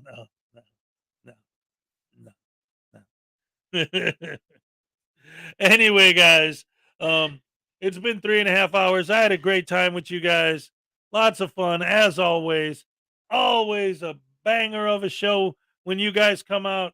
I got the best fans of the world, and as you all know, I love you guys. Thank you so much for joining me once again. We're going to wrap it up here, and don't forget to join us this weekend on Saturday, Frauditor News Network and I, with our special guest, KFAR. And then the Saturday after that, Corrections 101. The Saturday after that, SMR Lab 777. May 20th, Professor Crack from the Idiopathic Truth. That's right.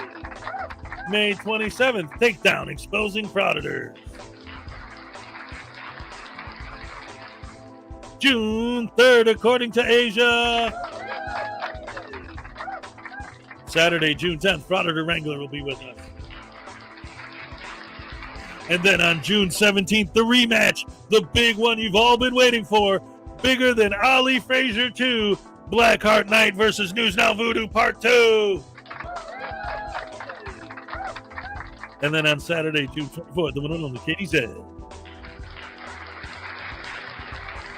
And then on July 1st, ladies and gentlemen, Welsh News Network.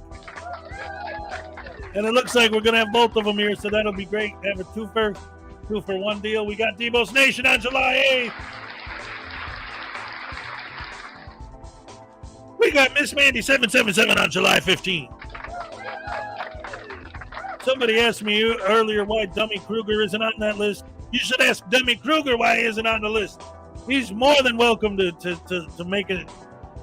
Yeah, that would be cool. I'd like to have him as a guest. Dummy Kruger, you're officially invited. Come let me know when you're available in July. No, quit laughing at me. Clap. Thank you. Anyway, guys, love you so much. Thank you for joining us once again. Let's see.